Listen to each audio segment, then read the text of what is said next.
Good evening, everybody. I would like to welcome each and every one of you, and I'm thankful to. Am I audible? Yes, sir. You Am I are Yes. audible, sir. Yeah. I'm thankful to this Vikash for giving this opportunity to chair this technical session organized by Indian Research Scholars Association. And on the topic webinar series on the rethinking on Northeast politics, a discussion on evolving economic and social dynamics. And we have several renowned speakers, and there's the topic across many issues. So I welcome each and every one of you, and I think the first speaker will be this Professor Utpal Kumar, Professor of Economics, Eastern Hill University, Shillong, Meghalaya. Topic will be is monetary policy effective in controlling inflation and unemployment during post-COVID scenario? Perspective from Northeast India. I think there's Professor Utpal been from the Northeast Hill University. So I think that you know what is the problem facing to the people of the Northeast. So even I was a student of New Shillong. So in 1992, and I did my PhD in New Shillong. So I think you may be able to give a very good picture of the Northeast people. So, and the next speaker will be Muthulakshmi, Professor Muthulakshmi, Professor of Public Administration, Department of Public Administration Department, Central University of Mizoram. Topic will be solid waste management in the Northeast, special reference to Aizawl city. The next speaker will be Professor Jyotiraj, Pathak, Professor of Political Science, Bodoland University, Assam. Topic will be Act East Policy and Development Issue to Northeast India. The fifth one will be Dr. Obja, Borah, Hazarika, Associate Professor, Department of Political Science, Dibrugarh University, Assam. The topic is the Act East Policy and Northeast India. The sixth is Dr. Lalen Chunga, Associate Professor, Department of Political Science, Central University of Mizoram. Topic is the local governance in India, a comparative study of the Panchayat Raj system and village council system in Mizoram. And the seven will be Dr. Jesse Zumuntung Tan. Sorry, please excuse me for not able to pronounce properly. Assistant Professor, Department of Political Science, Central University of Mizoram. Topic is the India-Myanmar relation with special reference to Mizoram. And word of thanks, Sakshi Singh. Now, the organizer said that the speaker can speak within 20 minutes. So I request all the speaker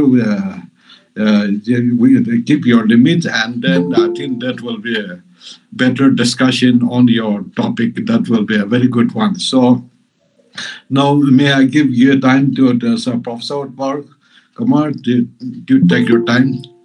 We will come. So time is given to you.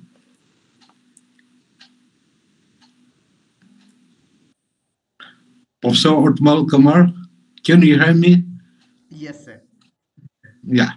So please go ahead. Your mic is mute. Utpal sir, your mic. I think I am audible. Now you are audible, sir. Yes. Sorry. Yeah. It was the mute. Nah? It shows that we are getting older. Yes, sir. Okay. Let me first open that file.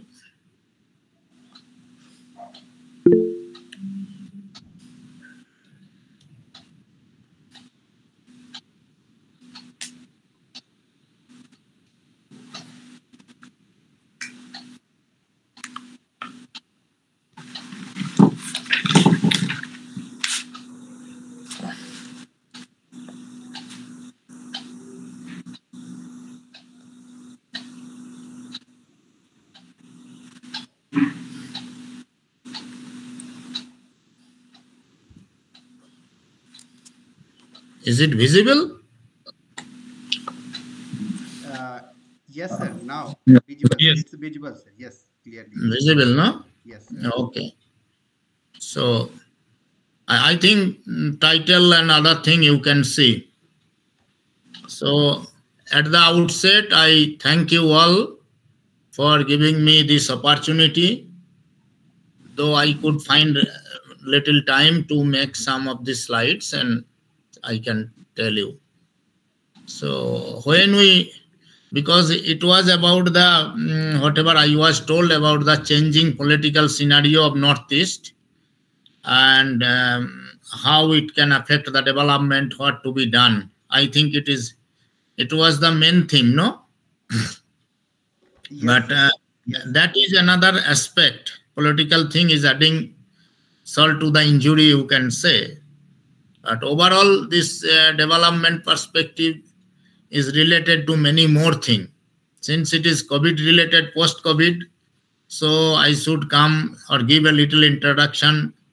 What happened during COVID scenario, the steps taken, and how it is effective or not, and then what further could be done. I will give here first stress on the all India scenario, then towards the end, and some aspects of the Northeast I will touch upon. Maybe it will be little different from what exactly you want. Is it all right? Is it all right? Yes, sir. Yes. Okay. So here, if we go through that, during I told that I will give a brief introduction about the scenario of the COVID. It is not that purely COVID, though we blame. That COVID scenario just accelerated the process.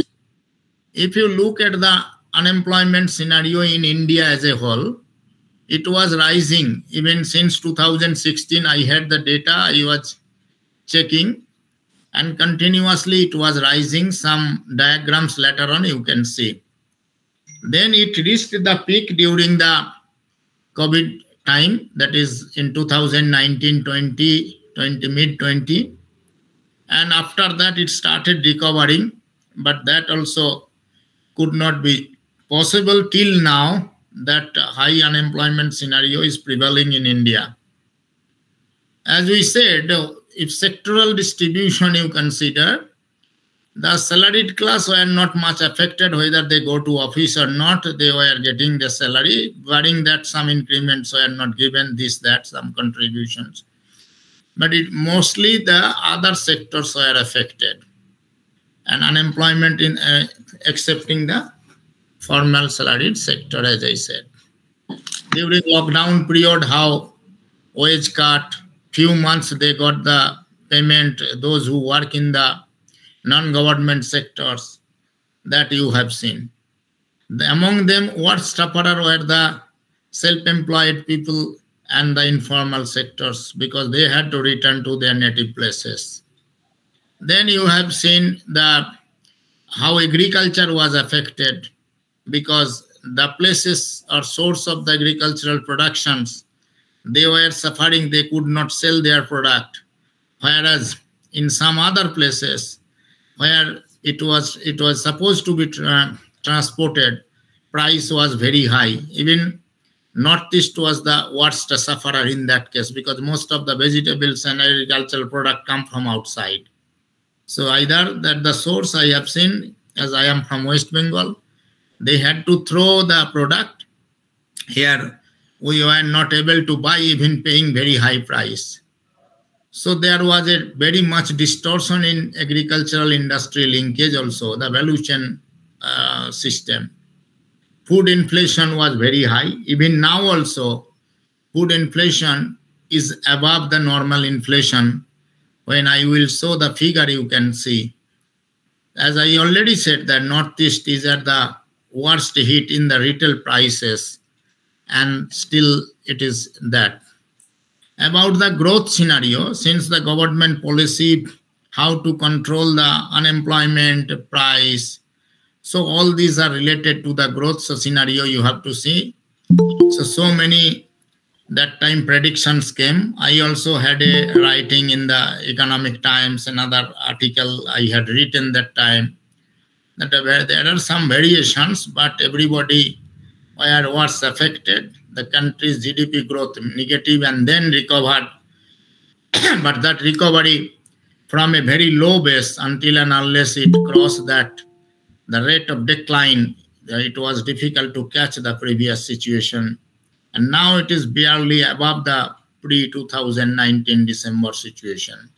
Fiscal deficit was also very high, and that started reviving after 2021.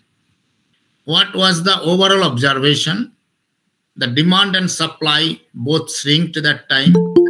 And since effective demand was less, supply was less, we were at a vicious circle type of situations, reviving very slowly afterwards. So these several life loss and other impoverishment, and already unemployment were going down despite the inflation. So it is a tricky type of situation that we have seen in 1970s, that price is rising. That should encourage the producers to produce more, and that is, investment should be there, and there should be a rising employment. So unemployment should come down, as in the monetarist policies and others. But that we did not observe. In 1970s type of, after which the Lucas critic, the Sergeant Wallace's writing, that is about the stagflation type of situation. So we are reeling under that, we can see. That's why system was unsustainable still. Some temporary relief started on the part of the government from the sponsors by many people, and the government on its own through deficit financing.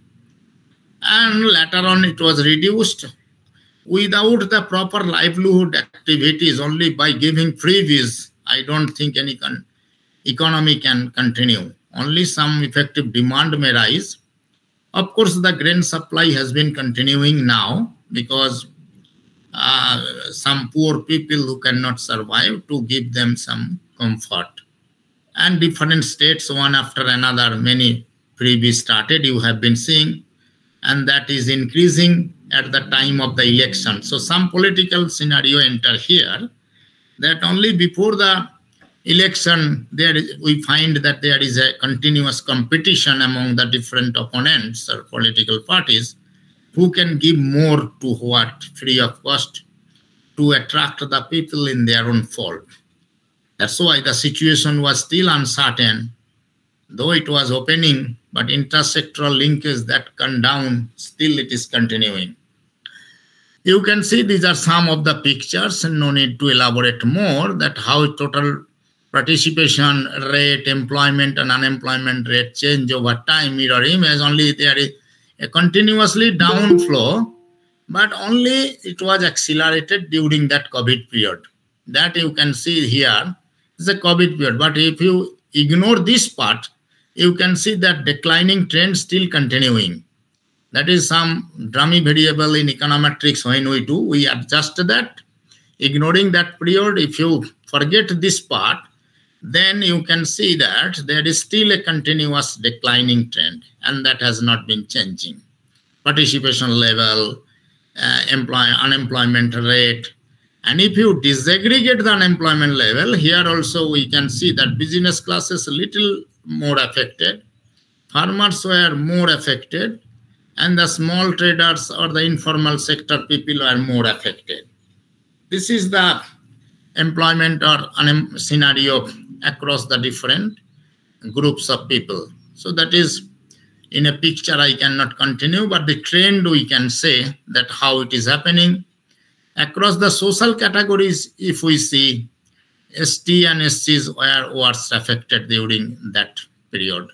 And still in the recovery phase also, they are lagging much behind.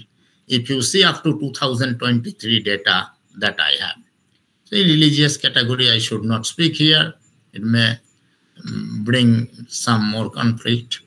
Here you can see across the educational groups, illiterate or low educated people were mostly affected, who are in various informal business. So naturally, self-services, so they were.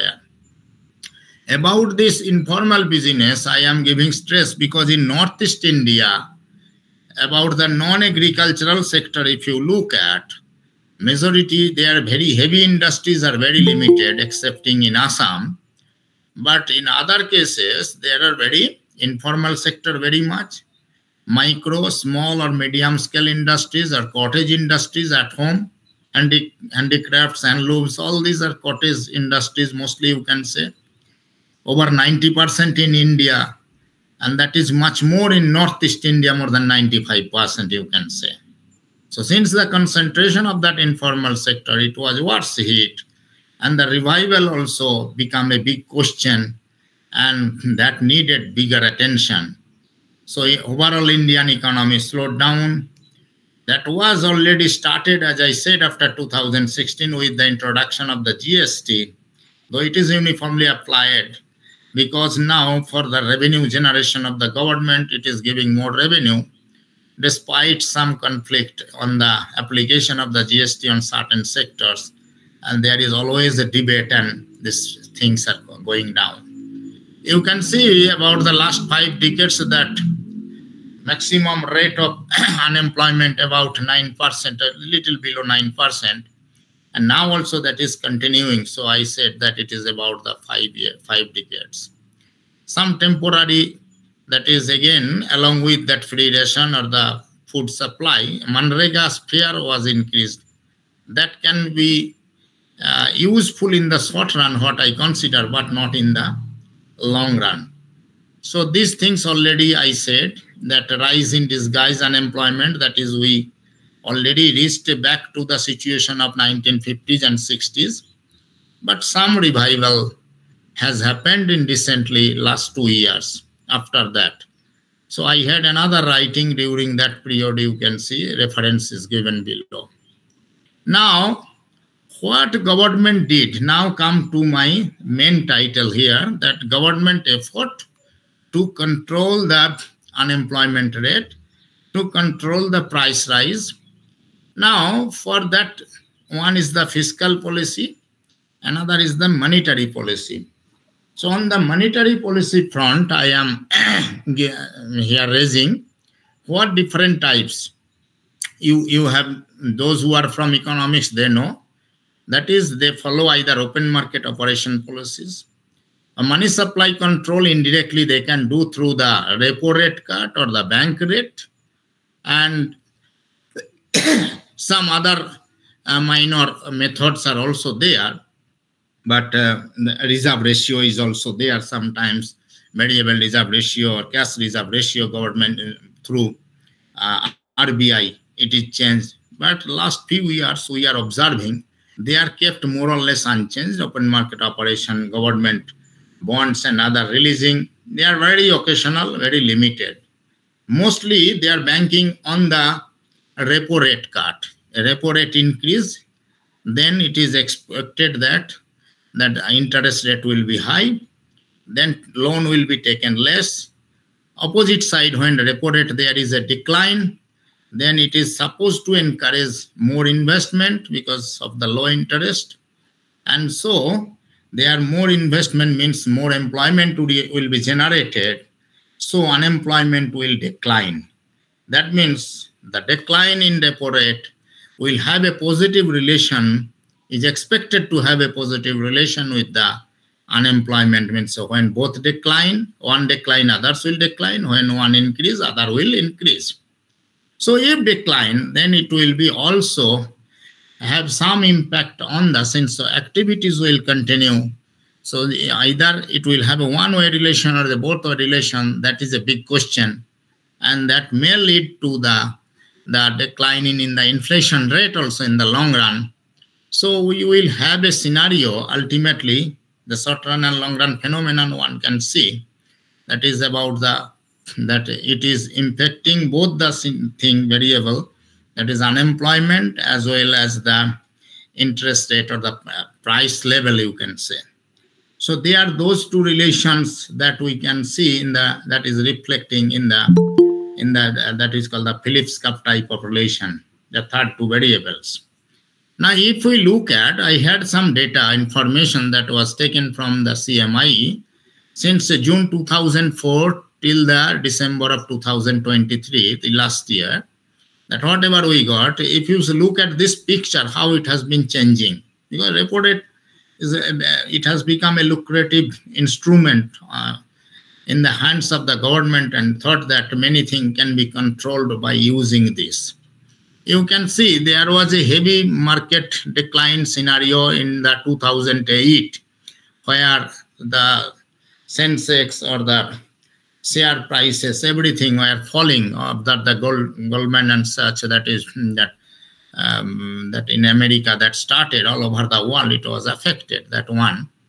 And here you can see that that there was a decline in the repo rate just to pump in the money in the market, or in the hands of the people, in the hands of the producers group, that is entrepreneurs, so that investment will rise. So it declined, and when there was a stabilization in the market, it started increasing again.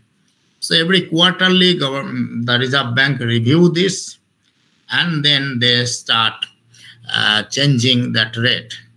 Similarly, after 2019, that when COVID started also, so everything was shrinking, the whole economy, employment, everything shrinking. To encourage the market to bring back to the normalcy, again that repo rate cut you can see, and it was kept at the low level for a long period of time, almost 2 years, and thereafter slowly it increased, it was increased, and then after you can say that December 22, almost the same level, marginally 25% basis, or that one increased or kept the same.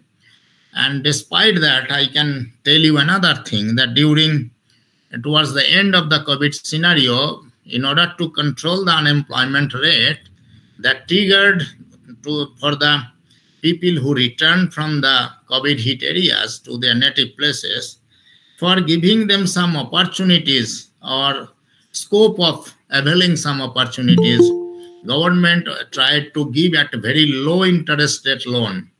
That time also I had observed, and I had a piece of writing, that despite providing very low interest rate, the capital, the takers were very less, because many people in the very short run, they cannot switch over from their original previous occupation to another occupation.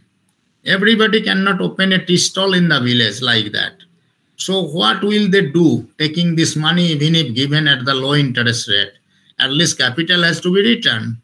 Since in the market there was no demand, and that still continued for that, accepting that only. So that's why there was no further increase in employment for quite some time, because nobody was interested to take loan and invest in some projects, because there was uncertainty when the market will be revived. What in economics language we call that liquidity trap type of situation. You reduce interest rate, but demand will not increase. That was the situation. Only still, despite that also, overall price, or the wholesale price overall, was rising. Why? Because after that COVID, that your online education system started, and it was flourishing, and now it is continuing in much more larger scale. So electronic goods demand was increased. So the companies who invested in such, like your computer, laptop, tablets, all this type of thing, mobiles, huge demand. So they made huge profit, and whether have money or not, people were compelled to buy them, even if by taking loan also. Similarly, many pharmaceutical companies or the medical shops, their businesses that flourished during that period, and that these two sectors, and that kept the price rise more. You can see this unemployment scenario of after 2004 to till this overall. I have seen earlier the disaggregated level I saw during that period, monthly figures, annual figures, here also monthly figures, quarterly. You can see that just below the 10%, this After 2016, you can see continuous rise. This very peak abnormal that is during the COVID period, you can ignore that. Still, you can see there is a continuous rise. And that rise is positive and significant coefficient if you see. Mathematically also you can show. GDP growth also you can see at 2011-12 price.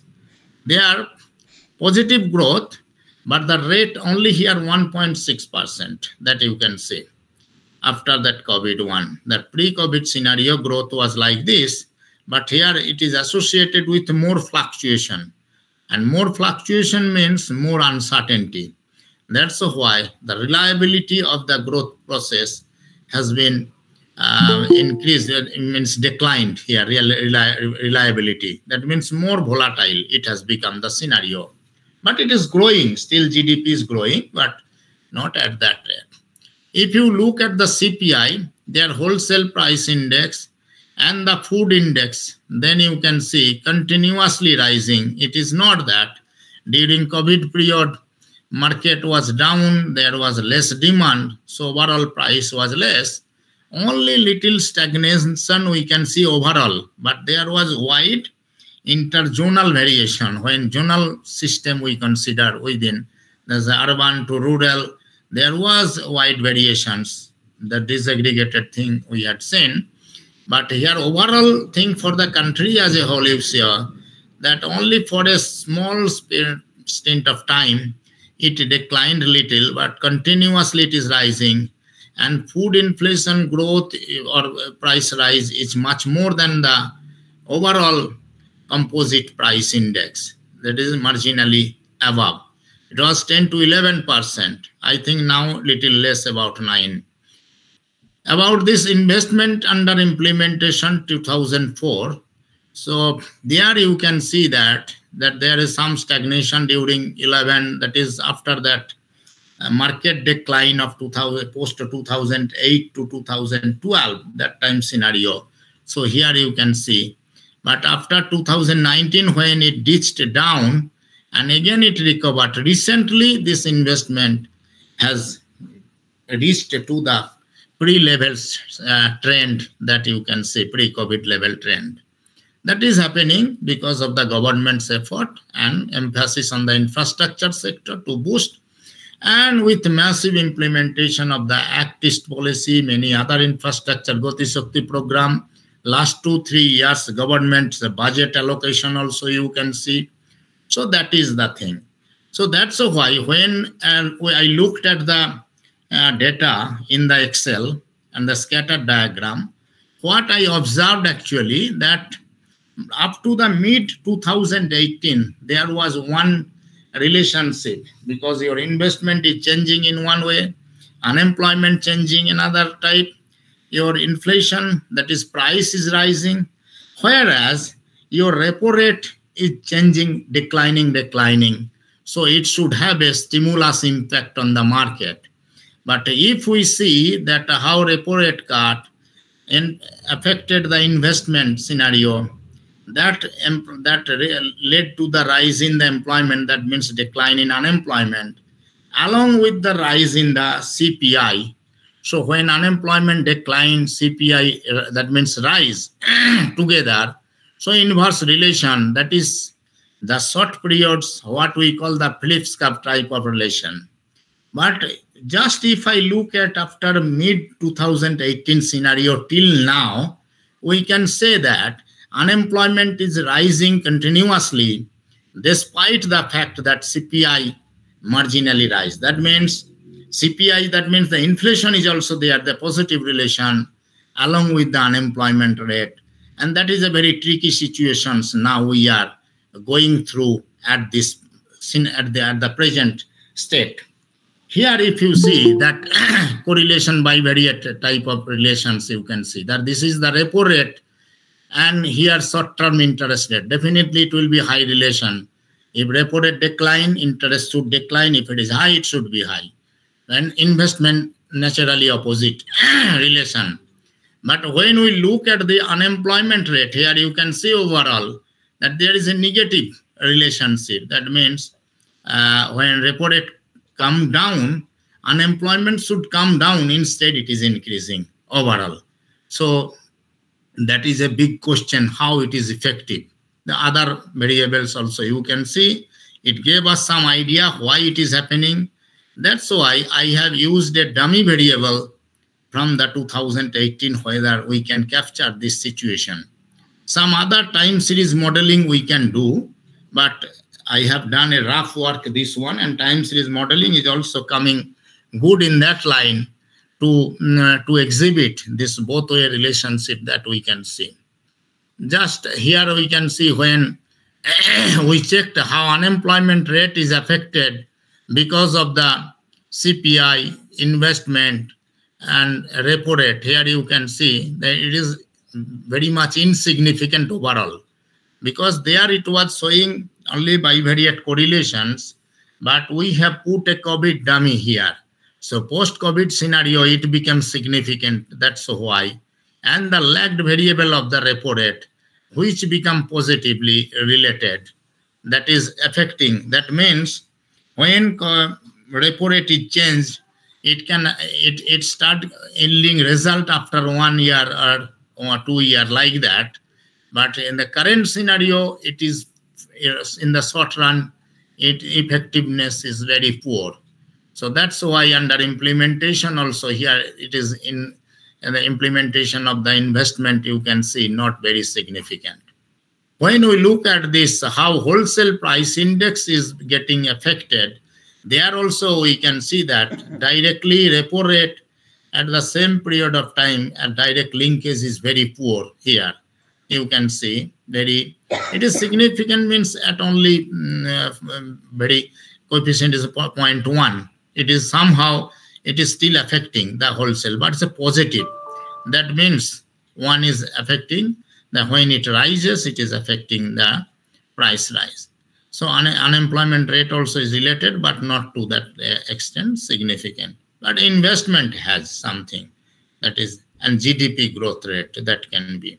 That if growth rate is very high, then definitely positive association we can observe. Now, what are the basic entrepreneurial challenge that we face? After COVID scenario, input disconnect was there, and that has been ameliorated to certain extent. Transport section in Northeast India, if you see, it has improved a lot, and we need much more. Marketing challenge is a big challenge here in many states of this area. Liquidity, another consideration, it was not that, but liquidity now, if we can consider that if there is a low repo rate, that means the access to the credit should be better, but inflation is there still with poor growth. Growth of GDP you saw, but with volatility is there. So, and along with the rising inequality. Why inequality? That COVID scenario you had seen, a few companies only earned huge money. They are earning increase despite that 90% of the informal sector and other people's income declined. So that has widened, and all over the world, not only in India, there is a big gap, and that widened, that rich and poor, so that imbalances.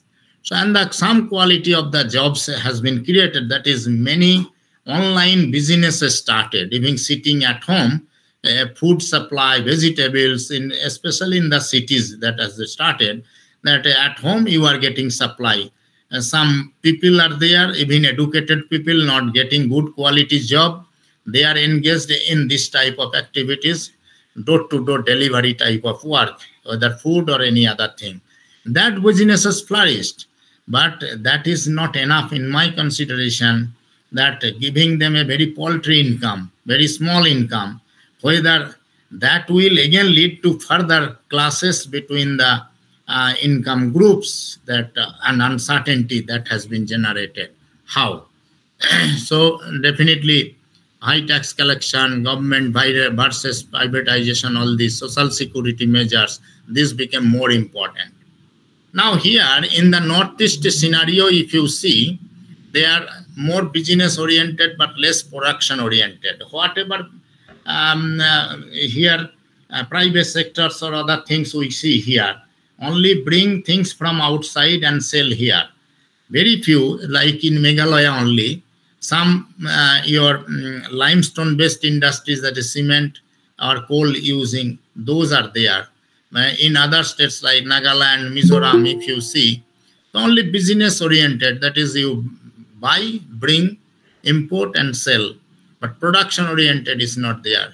Definitely the market disruption was there, and now also because this political turmoil, if you see that, and especially in Manipur, what has happened, so that also, unlike that of the COVID scenario, it also discarded the market, that is a different regional connect. So the areas where there is the political disturbances, definitely there is also a disruptions and inflation because of the less supply of the goods. So peace is another necessary cause, and that is adding a salt to the injury that I said. So that's why it reduced many people's entitlement. Transport disruptions that happened, and now also because of the political disturbances, if it continues in many areas, so definitely that will cause the transport disturbances. I think many places of Manipur now facing that same problem. Some opportunities generated, as I gave some example, I should not repeat, but these are inferior type of. So tourism is one important, especially 3-4 states out of these 8 states of Northeast, Sikkim, Assam, Meghalaya, Tripura. They earn a huge amount, but it needs remodulation, how to do, and that their stagnation, not that faster growing as it is happening in other areas of the country, and that can give more social integration with other region and help boosting their economy. That is another for which our political stability is much needed, that I can say here. So I think these are some of the government policies already I have described, and this is needed at this point of time juncture, and that can be further, that can be helpful for the development of this sector. But whatever taken from the monetary policy side, I did not find it much effective as of now, especially after 2018. We are caught in a stagflation type of situations. Price is rising, employment is not rising to that extent as it expected, and GDP growth, it is still on a recovery phase. It is growing, but with huge fluctuations. So I think that is overall for the country scenario, not this scenario. That is some stress was given, but after this Bangladesh's political turmoil, again activist policy has a huge setback, you know.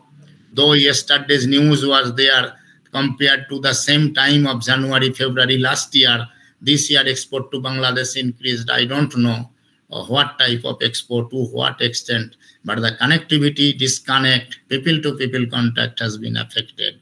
And we are in another precarious situations, because in Bangladesh also many unwanted people, those who are in jail, they were left, that may create a disturbance in this area. If they sneak in here, migrate illegally, they come, all these things. But that is, we cannot comment on that much, how it can affect. So definitely Northeast, not only Northeast, it depends on the Northeast political scenario, but also the neighboring countries like Bangladesh, like Myanmar. Myanmar also some political disturbances, you can see the two groups are fighting. So our business explorations through the activist policies implementation, what we were expecting, that is also not becoming effective as of now. In future, I hope that it will happen and it will boost the economy of the Northeast. Thank you. I should stop here now. I think I have taken more time instead of taking 10-20 minutes.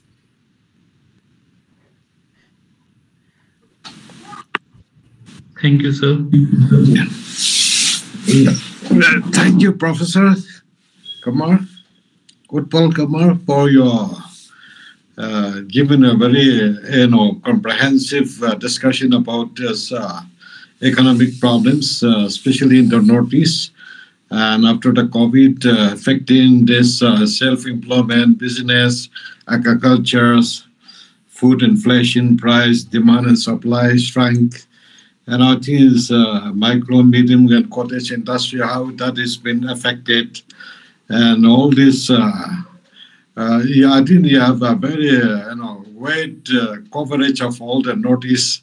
So thank you so much for your nice presentation. I don't know this, Vikash, whether there will be any discussion or we should go with the next speaker. I think Utpal sir, we can take only one two question, because I think if you will present till end, then no problem. But Thank you. No, I have some call anyway. yes. No problem. So if any participants have queries and questions, so you can ask to sir. Yeah, we can give one or two questions at the most, because Only we need other speakers also be given, because now when the last speaker comes, nobody wants to listen again. So I think no problem. We continue with other speaker. Thank you. Yeah. Is there any questions with our first speaker? So this is Ashwini Kumar. Just a small query, not query, just a clarification. That your work almost was like a monetary side. I believe that there was like a more effectiveness of a physical policies. They were more effective, and they have been. I think some fiscal measures, you can say. Yes. Yeah.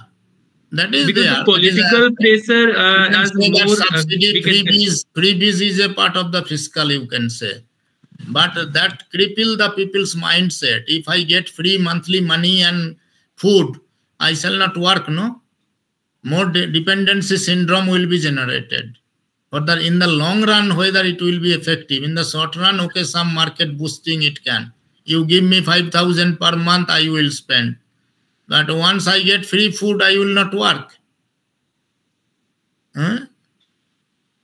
Yes, sir. Thank you. I think that is a good point that you have raised.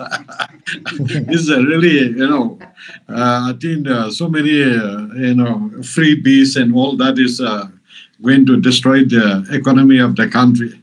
So I think that the populist scheme that better not to go for that. Anyway, thank you so much. You give that free money, you give in the form of the book, you give the free hostel, but you study and then try to get a job and a business. Same money you give, their instrument, that you run this instrument and then earn money and survive. Instead of giving free money 1 lakh a year, 1 lakh, one auto rickshaw you can give. You run auto rickshaw and survive.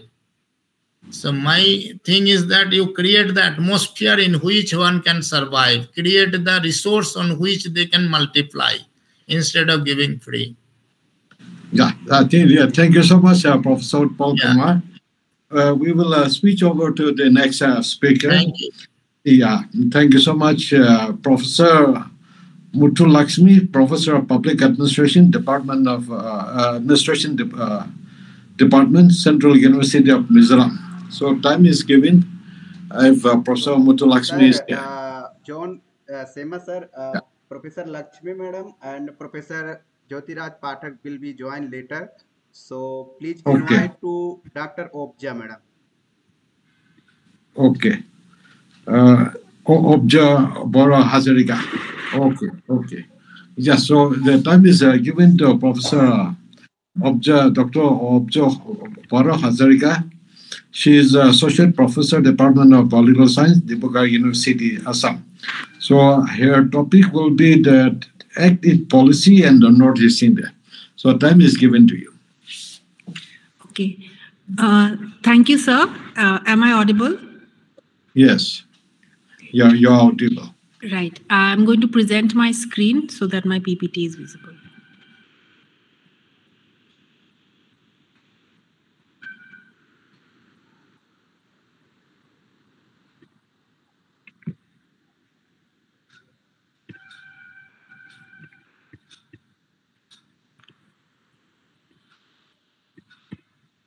Okay. Is my screen visible, my PPT? Yes, ma'am. All right. Thank you. Good evening, everyone. And thank you, Vikas and Professor Sema, for this opportunity to present to the young scholars today. So as Sir has said, I teach in the Department of Political Science in Dibrugarh University, and I mostly teach papers on international relations.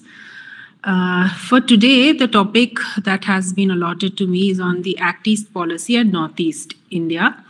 And since this is a very broad topic and it's an evolving topic, so I have tried to limit the discussion today to a certain aspects of this topic, keeping in mind the time and everything. So as we progress through the discussion, we will cover a few topics only under this broad theme. This is the outline of my talk today. First, I'll be introducing the Act East policy and the Look East policy. Then I will be talking about the Northeast aspect in the Act East policy. And there'll be a brief slide or two on sources. Where can you source your information from if you are working on this topic, since I am addressing mainly research scholars. And then under Act East policy and Look East policy, what has been happening is that like many other topics, it's becoming uncontrollable, like the amount of things that are under it. So I've limited it to mainly connectivity, because that is one of the key words that has been a part of the Act East or the Look East policy since its initiation. And here we'll be discussing both intra and inter connectivity routes, whether it's roads, rails, waterways, airways, so on. And secondly, we'll be talking about investor summits, a little bit over the investor summits, because that has become a part and parcel of where Northeast and also other states, they are looking into the economic aspects of attracting investments. And recently, just yesterday, the second edition of the Investor Summit has concluded in Assam. And we'll be talking about the MOUs and the investments. And finally, we'll be talking about certain challenges that this policy is facing. So at the outset, I just want to clarify, this is not it doesn't cover everything under this topic. Like I've said, a lot of different ways in which one can conduct their research on this topic. It's actually quite interdisciplinary. Even the speaker before me was speaking about Act East and Look East in certain instances.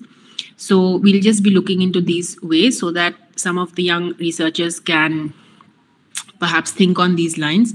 And I've sourced today's lecture on certain recent work that has come out on Act East policy that are available they have recently basically been written by mostly people living in the Northeast doing primary work as well.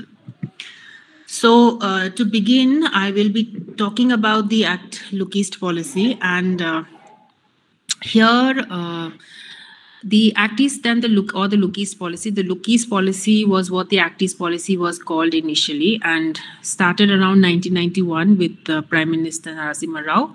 But around 95-96, the MEA documents began to be mentioning Look East policy. And now people use the words Act East policy. And yesterday they spoke about Act First, Act Fast, all of that.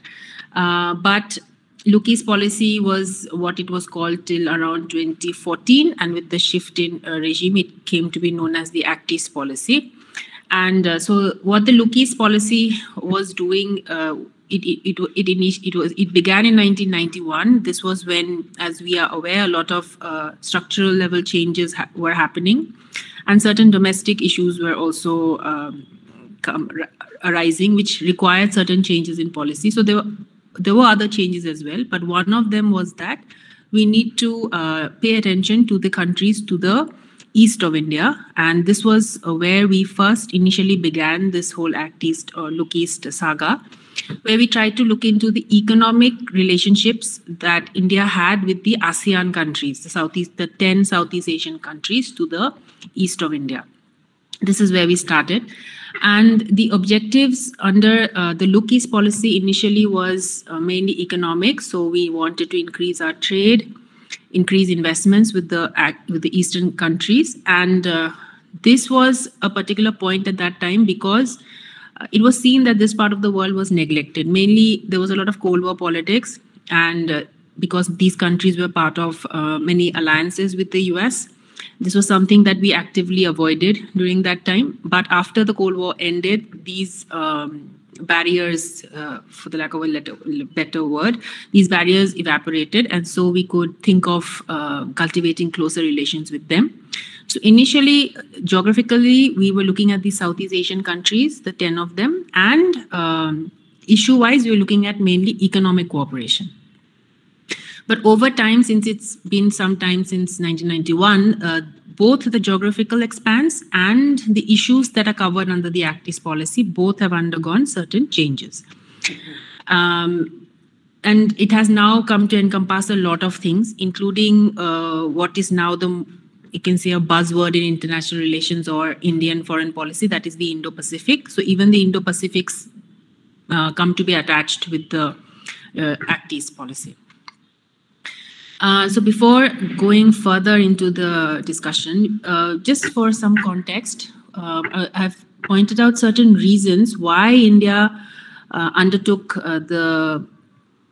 embarked on this Look East policy. So there was a trend towards regionalism all across the world, and this was also another one that we want to be closely associated with the ASEAN, which was seen to be an economic grouping that had a lot of cohesion and could offer India certain economic benefits.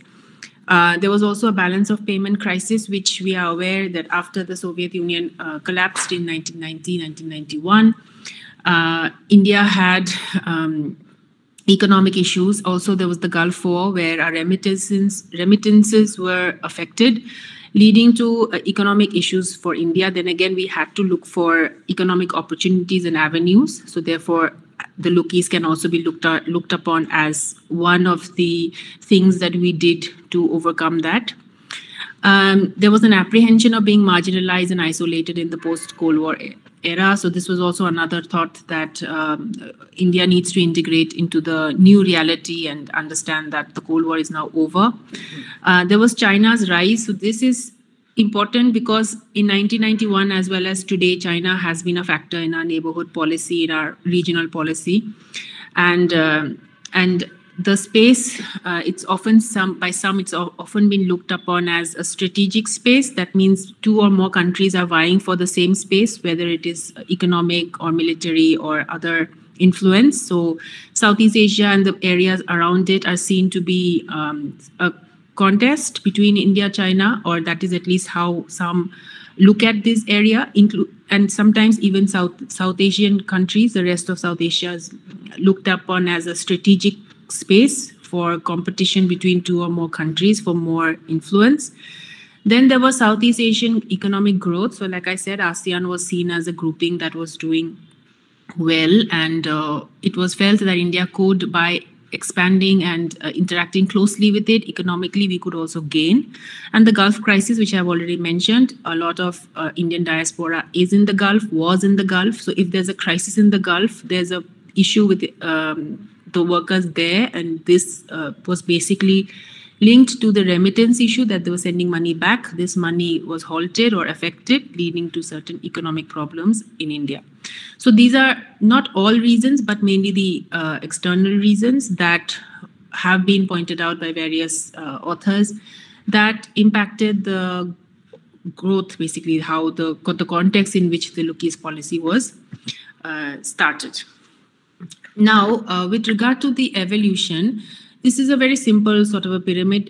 It's not at all comprehensive, but again, like I said, because the Act East and Look East policy is so cluttered, it's very difficult to bring it down to just a few important aspects. So here it's both, like I've said already, geographical and issue-based. So geographically, it started off with the ASEAN countries. And I actually did my PhD work on the Look East policy. So when I started, it was only with the ASEAN countries. But as I progressed, there were changes to the chapters because I had to include chapters on Australia and nearby countries, East Asian countries, because the Lookie's policy is evolving, like I've said in the first course. So geographically, it started off with the ASEAN countries, then it expanded to the extended neighborhood to the east, Japan, Korea, Australia. And now we talk about the Indo-Pacific as well. So Indo-Pacific, for the young scholars, this is something that you will encounter in almost every seminar now.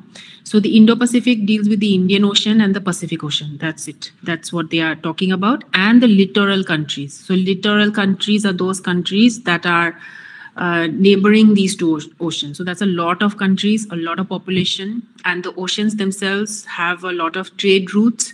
So the entire expanse is looked upon as an economic and a strategic space of importance. And this is called the maritime zone because that's where the oceans are. And this is what is gaining a lot of currency in academic parlance, in international relations and otherwise. And for India's foreign policy, it was seen that we had something called sea blindedness. So we were blind towards the sea, despite having such a long coastline, because we were more concentrating on the northern borders, which is the land border, because we've had wars on the border on the land. But we also have a long coast, which has a maritime border for us, and that was seen to be neglected for a long time, but now that's not the case. There's a lot of emphasis and importance being given to maritime aspects. And just yesterday, when there was announcements in Assam, at least, that maritime education or maritime universities or something will be set up even here.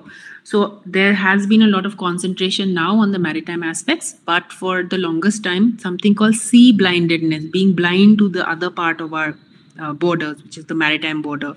So when we think about borders, we still think land borders, but we have massive coasts. And this is where the Indian Ocean and the Indo-Pacific has come to be important. At least for the last 10 years or so, this has become very important.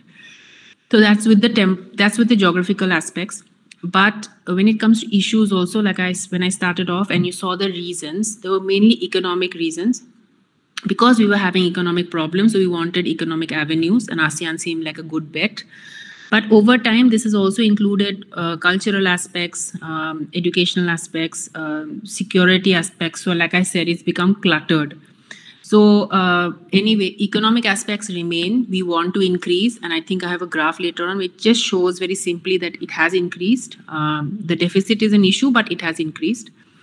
When it comes to security as well, we try to cooperate on security issues with these countries, and whether it is in the form of military drills or cooperation on any transnational issue, and also maybe for non-traditional security threats also, we have cooperation for humanitarian and disaster relief, things like that. So basically on things where single countries cannot do as well as it would when combined with other countries. So these are certain aspects which have been which now come to constitute the Act East policy. So Act East, it includes ASEAN, that is Southeast, East Asia, Australasia, Indo-Pacific, and it includes economic issues, security issues, cultural issues, and other issues. So you have, it is cluttered, but it is possible to try and bring it down to certain talking points. And finally, it's not the least, but just because this is what I'm concentrating on, the Northeast of India. The Northeast of India has come to become an important part and parcel of the Act East policy, at least in the pronouncements made. Even yesterday when we had the advantage of Assam, we've had the Northeast being spoken about in the same length and breadth as Act East was being discussed. And this is not new, it has been happening for a long time.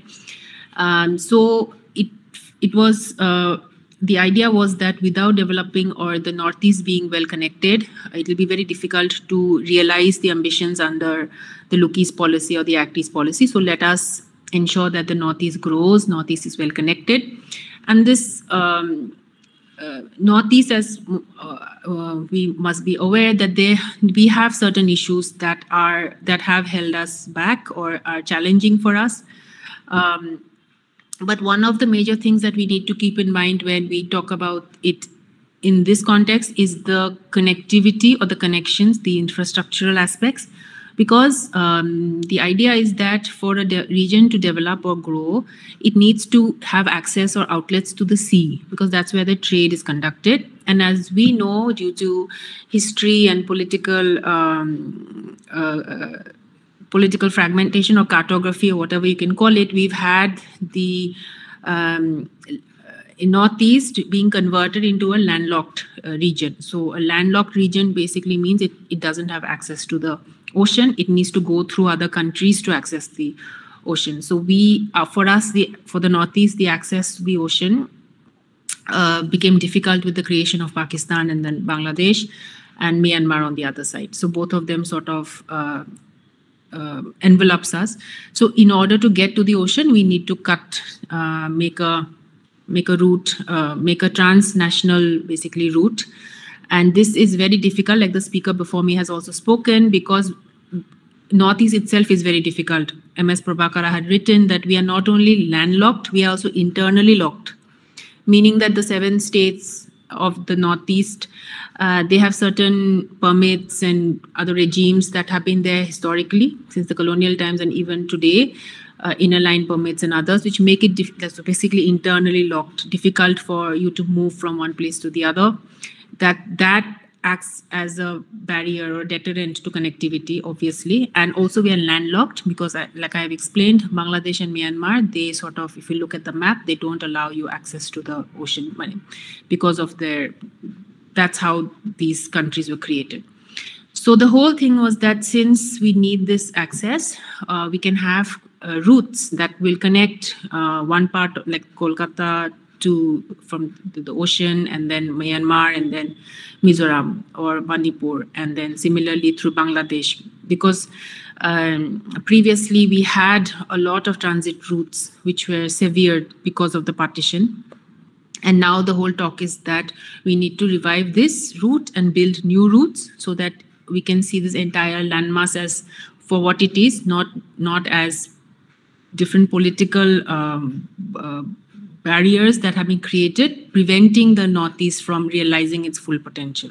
So that is basically one way of looking at why the Northeast is important for the connectivity aspect of Act East and Look East, because the whole idea of Act East, Look East also was linked to the fact that we need to have connectivity and from India to Thailand and so on and so forth, via Myanmar to Thailand and beyond, so that we can have seamless connectivity. And here I would like to point out that there are 2 ways of obviously moving, or 3 ways. The air is there, but air will be very difficult for large-scale goods transfer.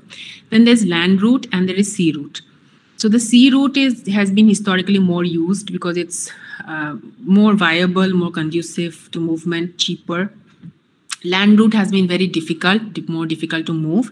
So the idea is that we connect to the ocean through the land, through the rivers, by having these multimodal routes, and let us see whether these will help this region and the surrounding regions thrive. So we need to envisage the Northeast and the surrounding areas, which belong to different countries, as one unit, because that way it will help each other grow, the complementarities. But for that we need connectivity, things to be connected.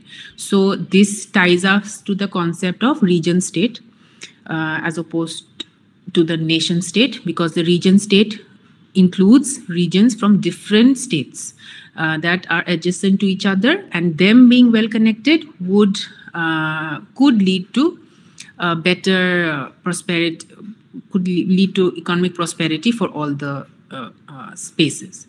So this is a little bit of background that I wanted to give.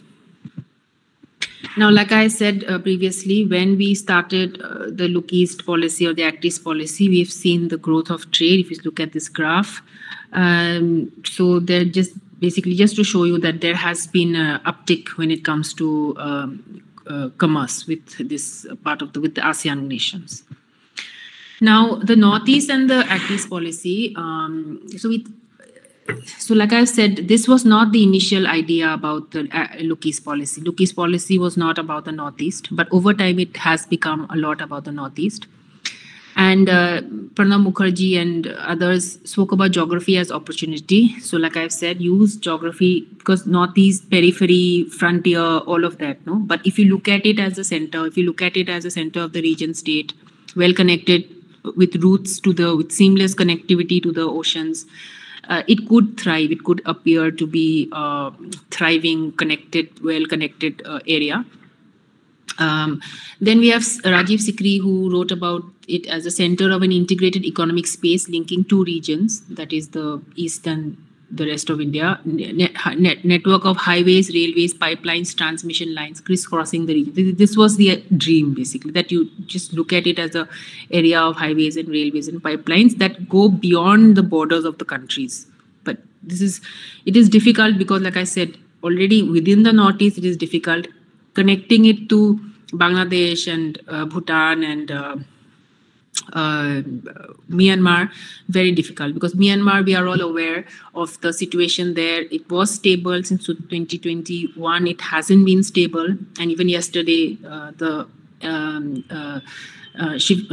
Jaishankar mentioned that this has been difficult, but we can't let it offset our dreams of the trilateral highway and others. But it is difficult because in Myanmar, if you look at the situation, without it, you cannot complete the Kaladan multimodal, which will come up next. Without it, you can't connect roadway to Thailand and beyond. So Myanmar being stable is very important for us. But that, at this moment, if we follow Myanmar politics, it's almost like wishful thinking because they've at least 3 power centers, that is the junta, the NUG, and the ethnic armed organizations, and there are many ethnic armed organizations. So and they are in control of certain parts where the Kaladan multimodal is now being constructed. So Indian diplomacy has to be very, very flexible because it's difficult to talk to 3 or 4 power centers at the same time who are fighting with each other, and it's not clear what the end game will be. So the Look East policy is not just about the infrastructure bit is not just about coming and building a road, but also all of the other factors that we need to tackle, making it extremely, extremely difficult. And Bangladesh, like the speaker before me also said, that's also unpredictable. We had a lot going with Bangladesh. It was touted as one of the success stories of India's neighborhood. But since the domestic turmoil there, it's again difficult to understand what this will look like in the future. So this is again difficult. And both these countries are very essential to realize the Northeast as a well-linked, well-connected space, highways, railways, pipelines, crisscrossing not only the Northeast, but also beyond, connected to the ocean.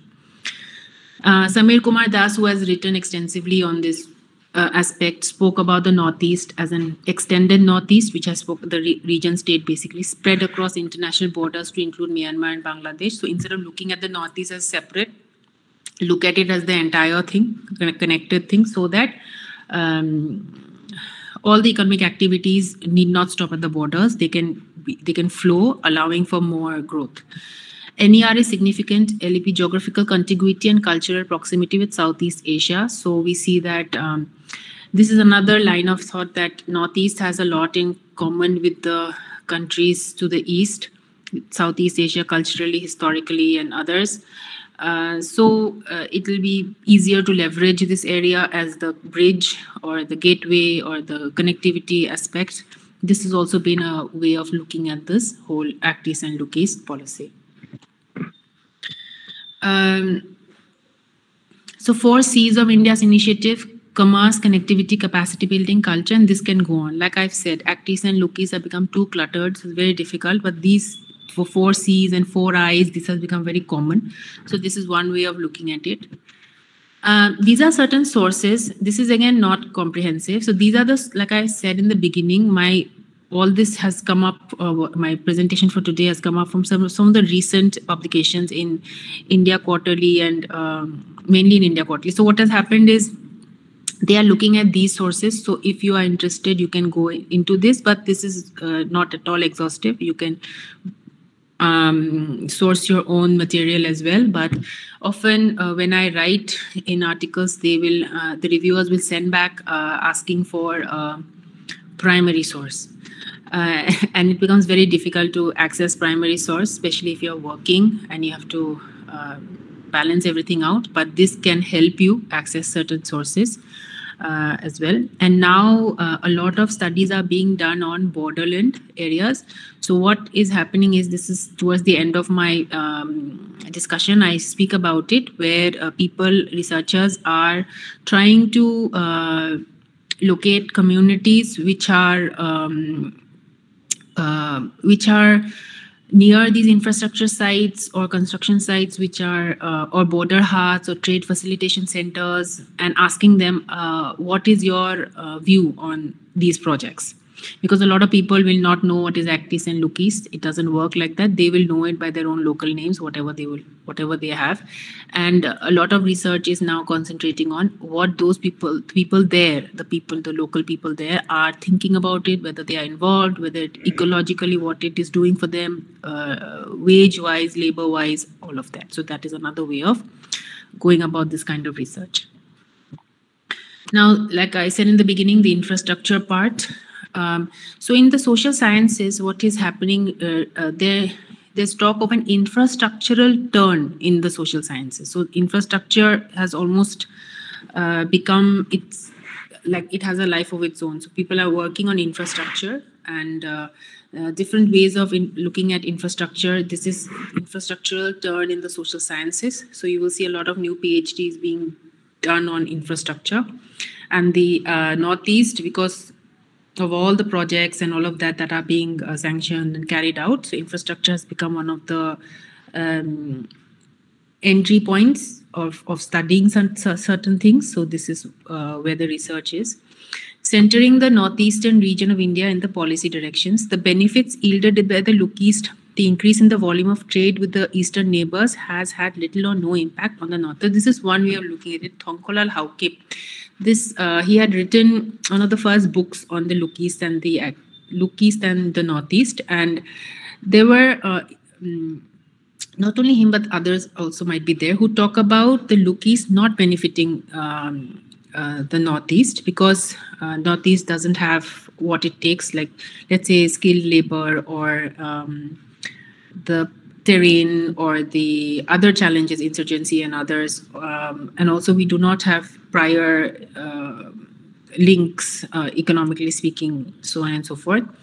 And this is primarily because India looks towards the east, but not through its northeast. So this was the idea that in northeast is just going to be a gateway or a roadway or a bridge or overhead or whatever, but nothing for the northeast will come up. Like it's not going to really develop the northeast. That was like one of the ways of understanding this policy. So this still exists, this kind of thinking. But we will see that there are, at least infrastructurally, there has been announcements and promises of, we'll have a lot of routes and other things. Now, the assumptions of optimism and hope. The road connectivity through mega infrastructure projects is supposed to boost trade and which will lead to economic development. So basically, this is how we can round things up. Why this push for infrastructure? What is it going to get us? So the idea is that it's going to lead to more trade and that will lead to development, and that is how it works. Now, the Kaladan multimodal, I just, before starting the infrastructure, this is one of the flagship programs and it's been going on for a long time. And it's not completed, and because a large part of it is through Myanmar, it's difficult. But during the coup itself, this Sitwe port was operationalized, the Kolkata Sitwe port. But the rest of it, it's still difficult, especially in Kaletwa, Paletwa. These areas are controlled by the ethnic armed organizations in Myanmar, making it difficult for the construction to be carried out. But perhaps we will find a way to overcome that. And this is a multimodal transport transit project. So multimodal, it just means that various modes. It's not just the road, it's not just a waterway, it's many things. So there's a roadway, there's a railway, there's waterway. So all of that combined makes this multimodal transport transit project. And Kaladan is the name of a river, basically. So we have, this is what is linking Mizoram to Myanmar to Kolkata. So this is the idea. So like I told you about the map, if you see this yellow part is northeast, and as you can see, it doesn't have any outlet, direct outlet to the ocean. So we have Bangladesh here and Myanmar. So we need to cut across these two countries to reach the Bay of Bengal. And so we need good relations with both, and we need both of them to be stable domestically. And only then we can have, we can hope for the connectivity to be seamless. Then this is the border huts. A lot of research is also being carried out on border huts, but the number of border huts have not developed at the pace that it was expected. This is supposed to ease border trade. But functional border huts, non-functional border huts, this is again certain things that are not developing at the pace that we wanted them to develop. So Meghalaya and Tripura, we can see border huts are operating with the neighboring countries, but again, there's a lot more scope for improvement.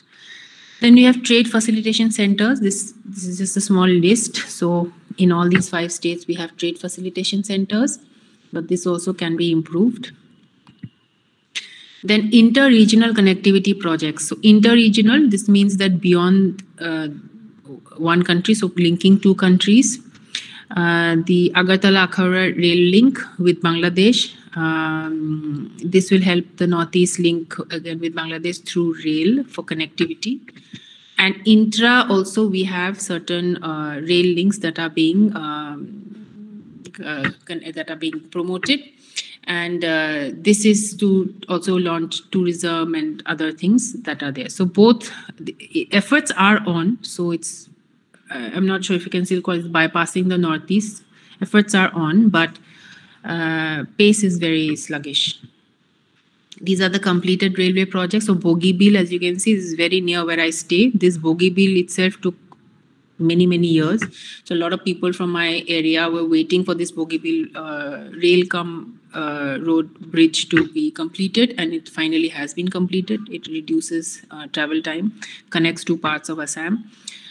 Similarly, there are others also. So there has been certain connectivity projects which are helping parts of Northeast, but pace is slow, but it is coming up. Then land connectivity, this is inter-regional. So like I already mentioned, the trilateral highway linking India, Myanmar, Thailand. India, Myanmar, Thailand are like one after the other, you get these countries. Then like I've told you, this project is also in some issue because of the issues in Myanmar. And then we have the Stillwell Road, again connecting the Northeast to Myanmar and on to China, but Stillwell Road, again, the issues, it's not open as such, it's not being used because of certain strategic calculations.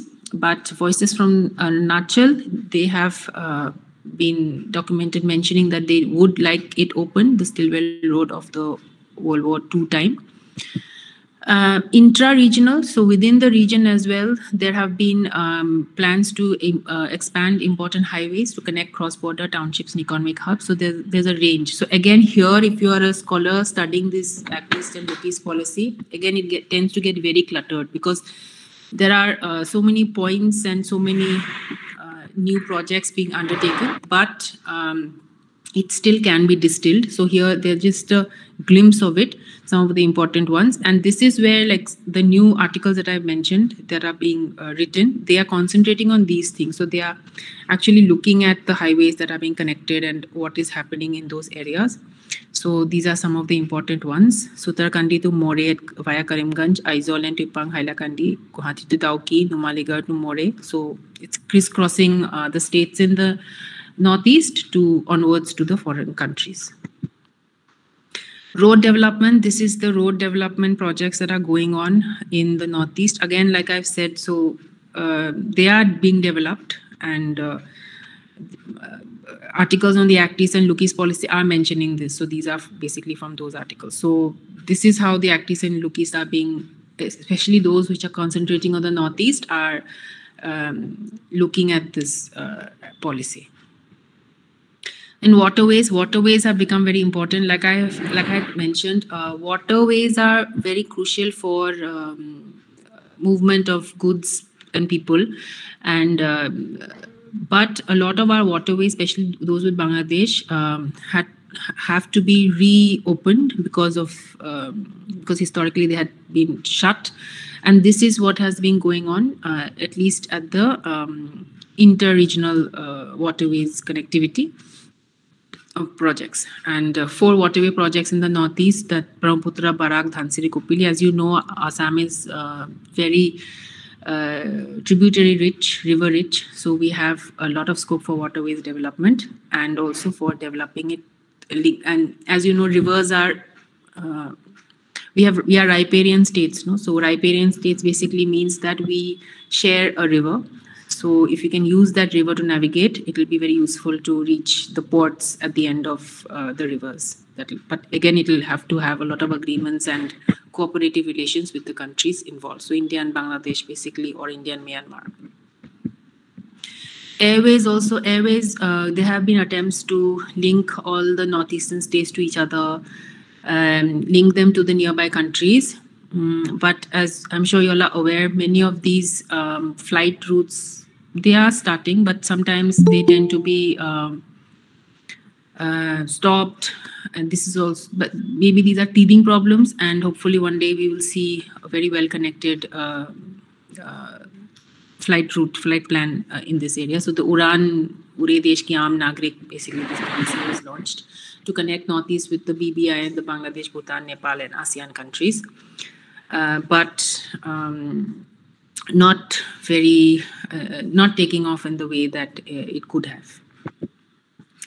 Tourism, as you are aware, there is a focus on skill development and tourism because there is a lot of expectation that the Northeast region will leverage its scenery, its heritage and all of that, hospitality, in order to grow as a tourism hub. And certain things like even the center, they are trying to promote the Northeast as a tourism hub.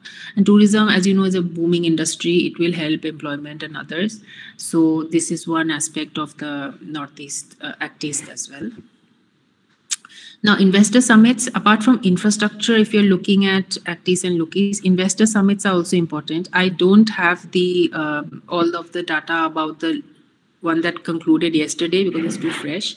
But why investor summits? How does this relate to Act East and Look East? So here, Act East and Look East, since it concentrates on the Northeast, one part, apart from connectivity, is that a lot of encouragement is being given to the states of the Northeast to attract investments.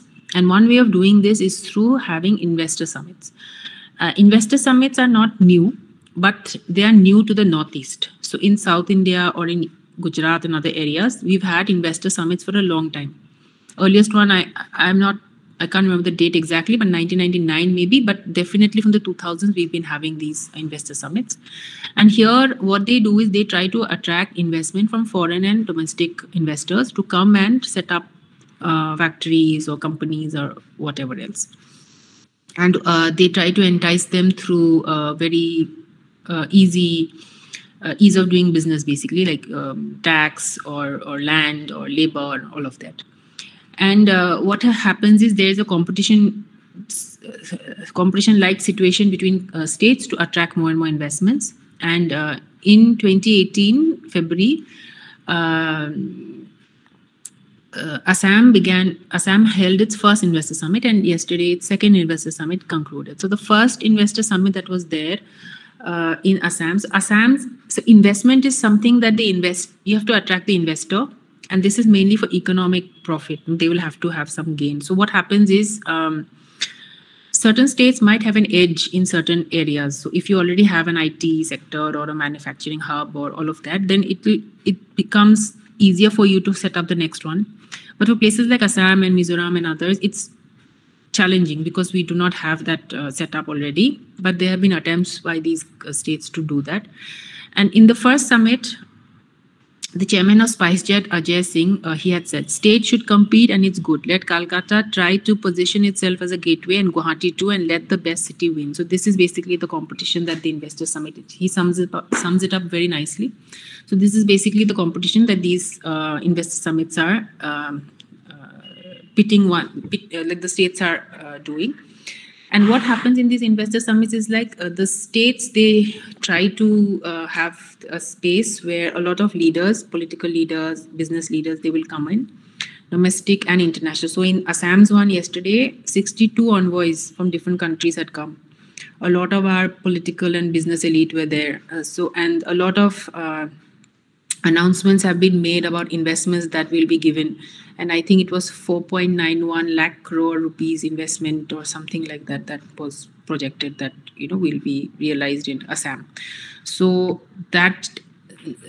how is this related to Act East? Because a part of the Act East is to make the Northeast grow, and through investor summits we can see that they're trying to at least attract economic investments. And here, another aspect that I wanted to point out was the role of states, that is state leaders, chief ministers and others, in attracting economic, in basically foreign policy. But foreign policy, as we know, is the preserve of the center, because that's the constitution that allows only the center to do this. But we have something called para-diplomacy, where we have the states also trying, the chief ministers basically, and other leaders from the states who try to attract the best for their own state, whether it might be international. And investor summits have always been linked to that, because investor summits are state-led, led by the chief ministers, and they make a lot of effort to go out into the world, different countries, to attract such investments. Okay. So in Assam, last time it was 100,000 crore, and this time it was something like 4.91 lakh crore. But again, let us see. So last time when the Advantage Assam Summit was held, there was a lot of talk on how Assam can use its location, strategic location close to ASEAN countries, which are very economically prosperous. We can use our geography to be leveraged, so on and so forth. We had a delegation from Japan who saw that the situation in Assam is very good, very conducive. So all of this. But now here I have an Economic Freedom of the States of India's report, the rate of conversion of MOUs into investment. So there's always a question that all of this is MOUs being signed. Are they realized? So MOUs, as you know, these are they're memorandums of understanding, and they are signed between many entities and all. But rate of conversion has always, this report at least, it shows that it's not very high. It's still not only for like Assam or Bihar or something, it's overall. So this is something that the figures are showing, that investment, ultimately how much investment does come, that needs to be checked, or at least just at the face value of MOUs, you can't predict how much investment will come. Yeah, and here what happens is that states, they are now trying to leverage what they are good at instead of copying each other, because one can't compete with IT if you are specializing in bamboo or something like that. So Assam will talk about bamboo and another will talk about manufacturing and so on. That makes sense because they already have infrastructure for that. This is FDI inflow. Again, you can see here also Maharashtra leads, and Assam and the Northeast states, they are the least. This is 2018-19 data. So it's very difficult for states in the Northeast to attract FDI. This is again a similar flow where you'll see the same thing. Maharashtra leads, South India, and then Gujarat, Andhra, and then Northeast, again lagging at the bottom. There have been initiatives. We are trying to get more investment, and Japan's involvement in the Northeast, this is becoming a major investment. Even in the last Advantage Assam, we had Japan as a country, they had a window, And Japan's involvement in the Northeast has been quite high through their JICA, JETRO, and also Bangladesh. So I think they are a country which looks at this region as a region state, because I think they're trying to do that. The business landscape, industries in the region are not yet viable to capture markets in neighboring countries. So these are some of the challenges. Poor capital creation, insufficient infrastructure, investment risk, threat of insurgents, and a lack of market. The moderately developed ones are more located mostly in Assam. So when we try to follow an investment path or infrastructure without really looking at the local situation, then these kind of issues, these are the common criticisms of this kind of a plan. So we need to ground the policy to the region in question. Namrata Goswami had written that in the Lookie's policy, there is no room for local ways of doing trade. The trade envisioned is of a high order. Ethnic societies are ill-equipped to handle this. So like I had said, there's a lot of research being going on what is the local community aspiring. Are they benefiting? Will they benefit? So all of that is important. High order trade will not benefit certain communities because they are not equipped. Focusing I would be grateful if you can go to the point and shorten your speech. Nah? Other speaker also will be there. Nah? Okay, yeah. So basically, I've come to the conclusion because what I've tried to tell us discuss is that the Lookie's policy, the Act East policy, did not have a Northeast component in the beginning, and ultimately it did bring out a Northeast component. When it did this, there was talk about what kind of benefit will it bring the Northeast, and we've seen the Northeast, even from the center, has been given a lot of boost with regard to economic activity, with regard to transports and connectivity. Infrastructure has remained one of the main aspects of the Lookie's Act East policy. We are trying to link, but there are several issues that plague it. And one important aspect that we can look into is the para-diplomacy aspect. Northeast may be slow to it, but we are coming up, and Investor Summits is a way to look at it. All of this, of course, is not linear. It's not like we've had an Investor Summit and we'll have a lot of investments, but these are ways in which the the agency of the state is being developed. So, okay, sir. Thank you. Yeah, thank you so much, Dr. Obja. You have covered a lot and you have spoke so many things regarding this Lookie's policy. Of course, so far this Act East policy has not taken off in reality, in the sense that despite it is geographically, contiguous to the Far East. But in reality, this is not working much. But anyway, this you have given a lot of ideas and how this works. So and how this government of India is trying. But the problem is from this connectivity from the Indian side is improving, but Manipur side is, especially on the border side, it is not working much.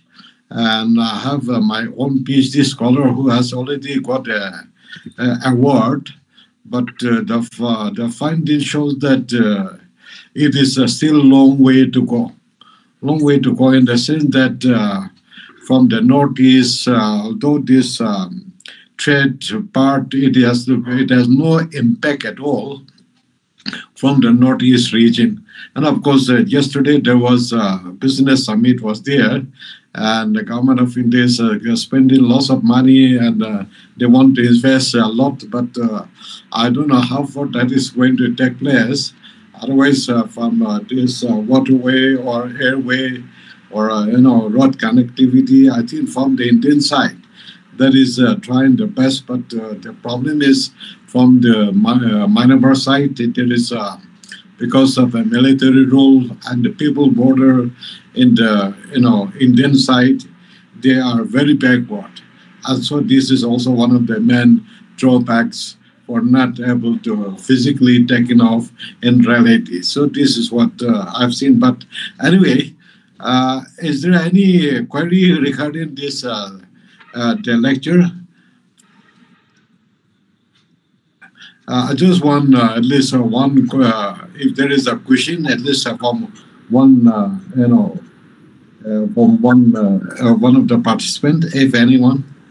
Hello, Professor. Can you hear me? Yes. Hi, I would like to raise a question. Yeah. Hello, ma'am. Thank you so much for the insightful presentation. It was, in fact, a very, brainstorming time for me, actually, because to talk about all this Look East policy, all these things are actually very new concept for scholars like us. So thank you so much. It was actually a treat to our intellect. And keeping in mind that there's no such thing as wrong question, I have a small concern here. Somewhere in your slide, you mentioned about culture. When you mentioned about these 4 C's, you were talking about culture. So if you could actually help us understand what do you actually mean when you mention culture, because as I was listening to you, this Look East policy, it mostly has to do with the economic development. But then again, in your slides, somewhere you mentioned about culture. So how is this Look East policy? How is it going to help us preserve culture? Do you when you mention culture, do you mean preserving culture or promoting culture? Because again, as you mentioned, it's internally locked, it's landlocked. But despite of the fact that it's internally locked, this Naga culture, or Northeast culture, it's actually developing gradually. Like they are not able to preserve the culture as much as they have to. So changes is coming in. So when you were discussing about culture, what did you exactly mean by that, ma'am? If you could kindly help me broaden my understanding towards this question. Thank you. Could you introduce yourself?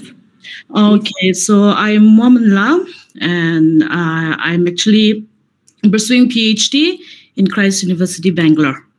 On what topic?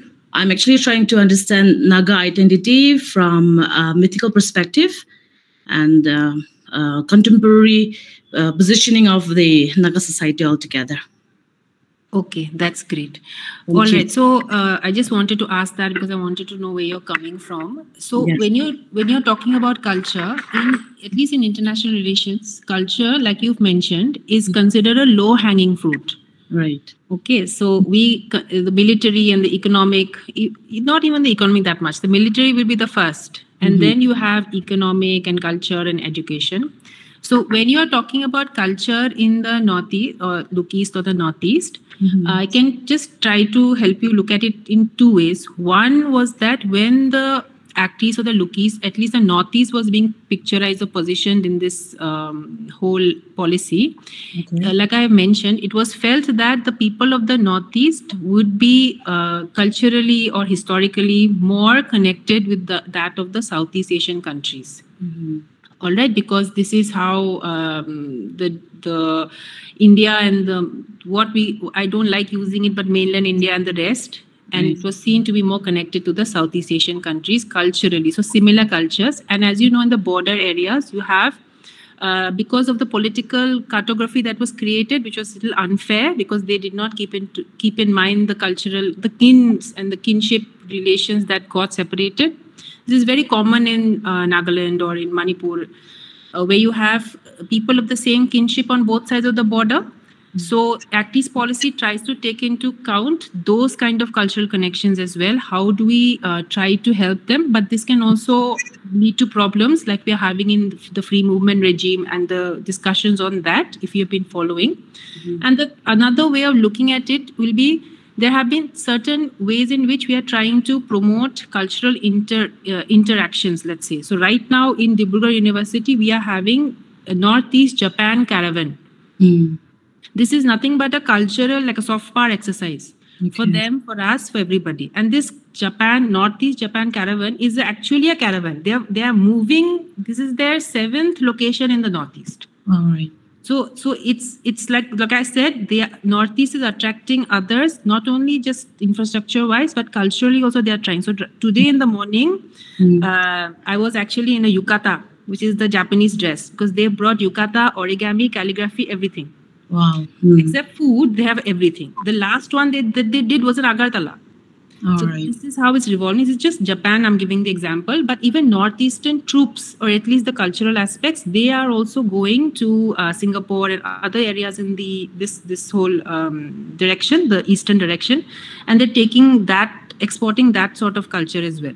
So for your PhD topic, I'm not sure if it will help because yours is much deeper because identity related, but I'm sure if you dig into it, you'll find certain aspects that can help. So culture by culture, you can look at it a little broadly rather than just like a simple thing, because whether it's like identity wise, whether it is kinship groups or whether it is just soft power.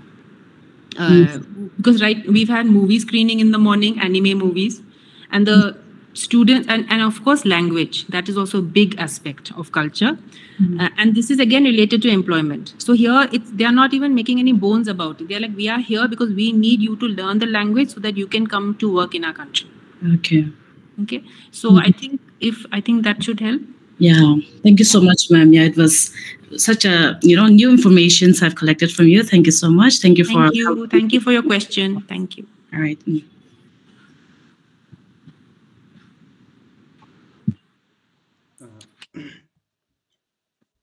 Thank you so much, ma'am. So just now we are moving to next speaker, Dr. JC. Dr. JC is assistant professor, Department of the Political Science, Central University of the Mizoram. Sir will speak on the India-Myanmar relation with the specific reference to Mizoram. Over to you, sir. Thank you so much. On the onset, I would like to thank the organizer for inviting me in this webinar. And as it has pointed out, the topic of my presentation would be on India-Myanmar relations, as basically my area of interest is on international relations. So, and unfortunately, since I was rather busy with NARC preparation in our university, so I could not come up with a PPT presentation, and I would like to apologize for that. And also I would be a little bit brief, unlike the previous presenters. So kindly bear with me. So having said that, I would like to begin my presentation with the Indo-Myanmar relations with special reference to Mizoram, that is my state. Right. Let me begin by saying that India-Myanmar relations, as we know, has shared historical, ethical, cultural, and religious ties. See, if we looked at the historical side, India and Myanmar relations have stood the test of time.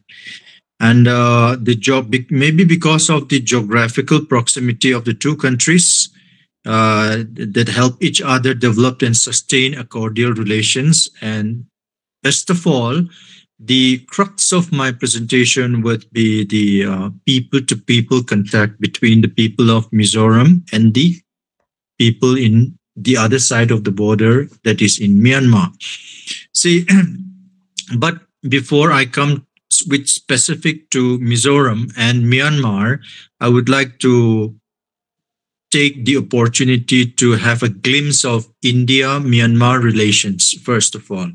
Okay, so let me begin by saying that the relations between India and Myanmar had been cordial through the historical ages. Okay, so because we had a shared border of over 1,600 kilometers with Myanmar, as well as that of the maritime boundary in the Bay of Bengal. And as a result, the four northeastern states, that is Arunachal Pradesh, Nagaland, Manipur, and Mizoram, had a shared boundary with Myanmar. So the topic, I mean, like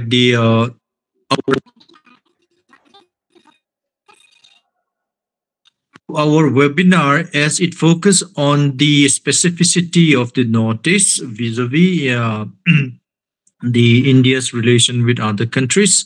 So therefore, the topic on Mizoram vis-a-vis Northeast as a part of the Northeast with its relations with Myanmar is what I would like to uh, talk about. So in this, my first point would be India-Myanmar political relations. See, India combines a pragmatic factor with an idealistic values in its relations with the Myanmar regime. Through its leader, it tends to emphasize intellectual and moral principles. So real politics, I should say, is a major influence of India's foreign policy vis-a-vis Myanmar. And as we looked at the other side, Myanmar is the only ASEAN country adjoining India, and therefore we can say Myanmar is the only gateway to Southeast Asia, with which we are seeking greater economic integration through the so-called Look East, and which has now been transformed into Act East policy, which we had just listened to a very good lecture just before me. So historically, if we looked at the relations between India and Myanmar, trade and cultural exchanges between the region had constituted one of the basic parameters of India's relations with Myanmar, and that would include trade routes via ancient kingdoms, facilitating the exchange of goods, ideas, and cultural influences.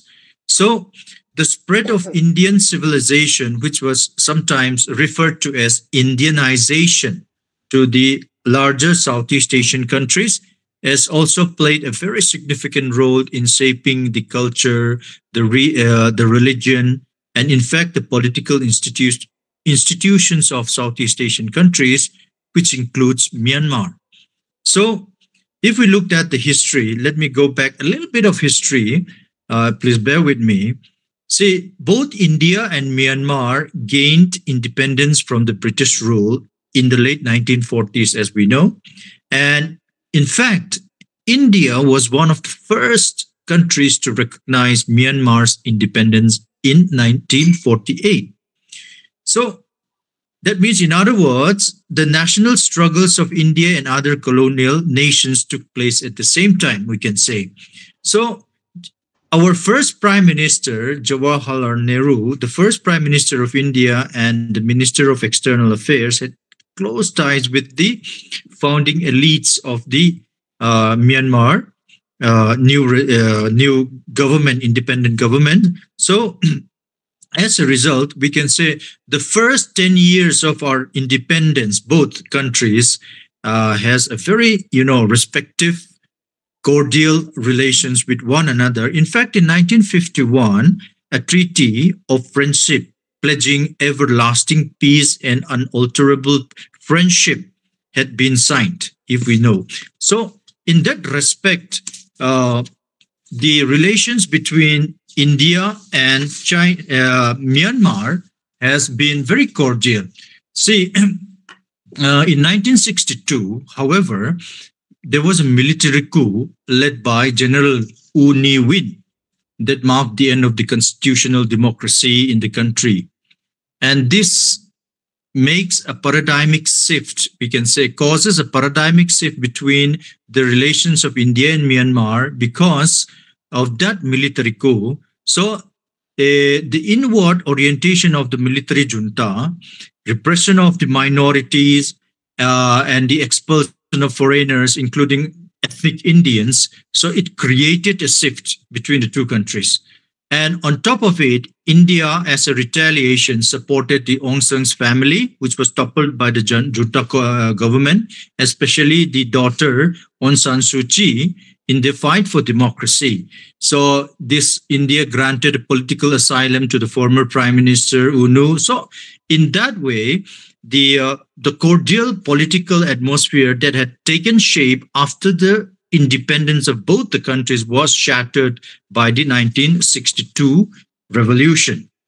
Political coup. So, and secondly, if we looked at India-Myanmar economic relations, this is very, very interesting in a sense that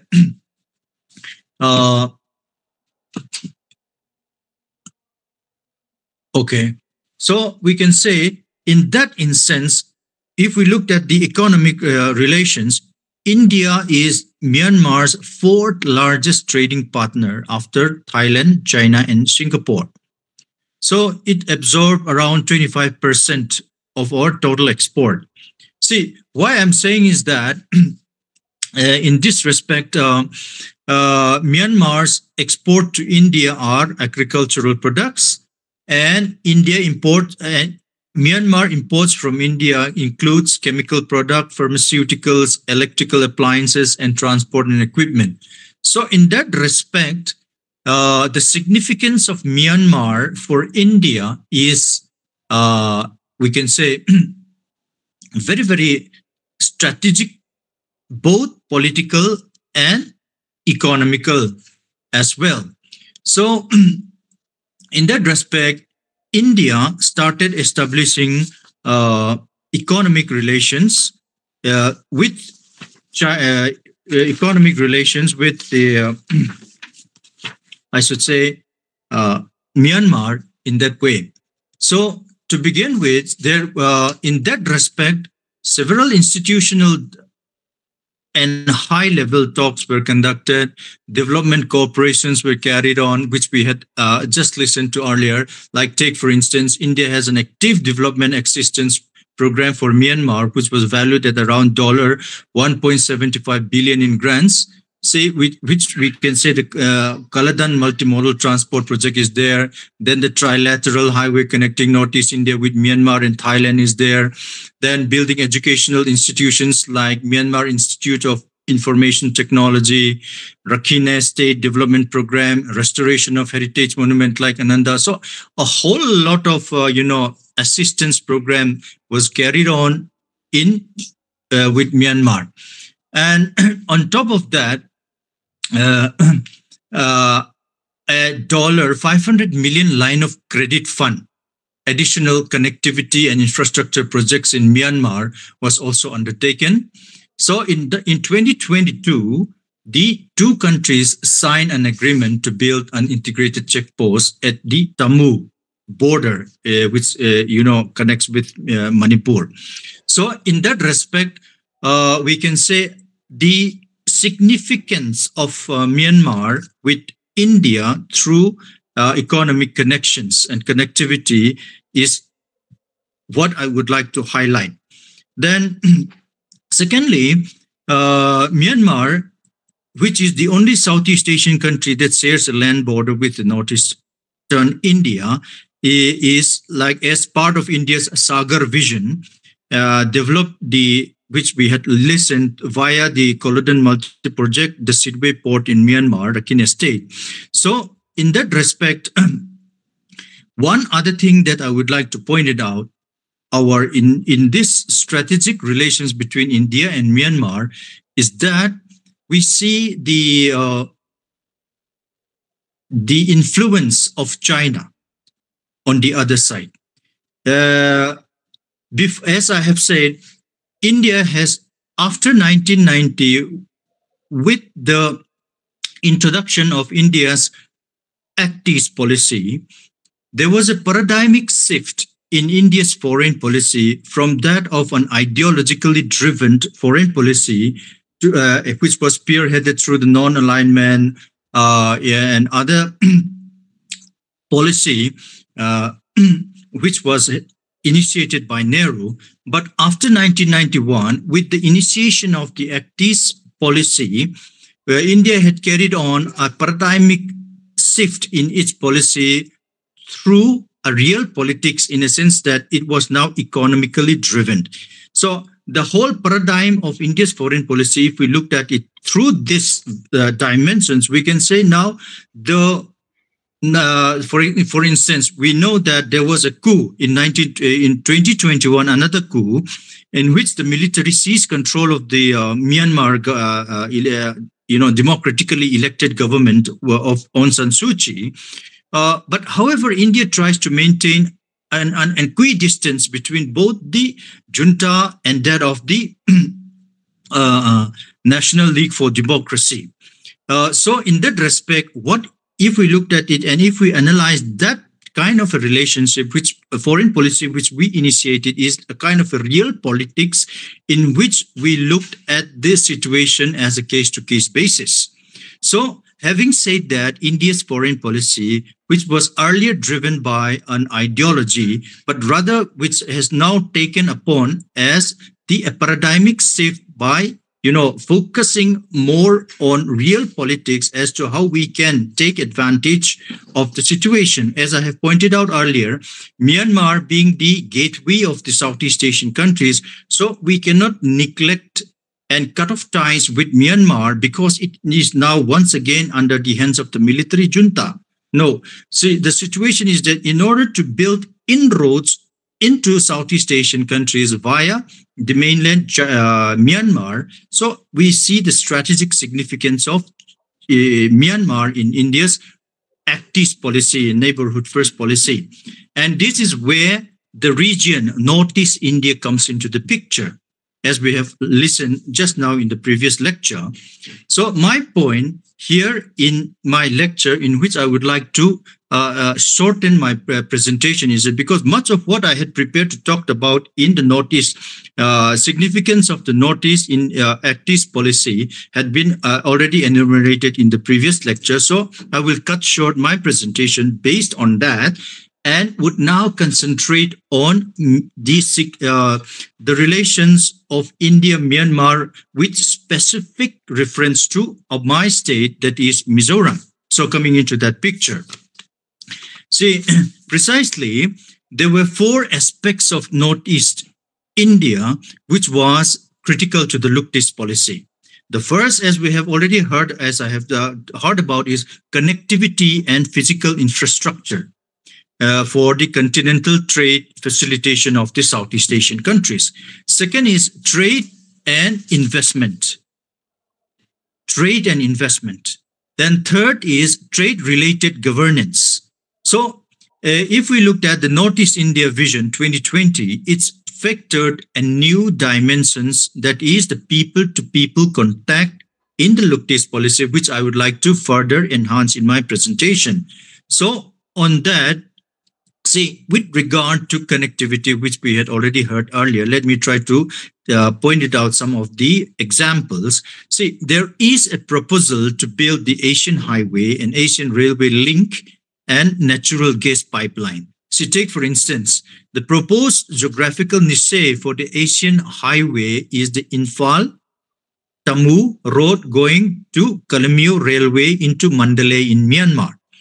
Then there's another 4-lane Asian highway that was proposed between New Delhi, Singapore, which was linked to Kuala Lumpur, Ho Chi Minh City, and various other cities in the Southeast Asian countries.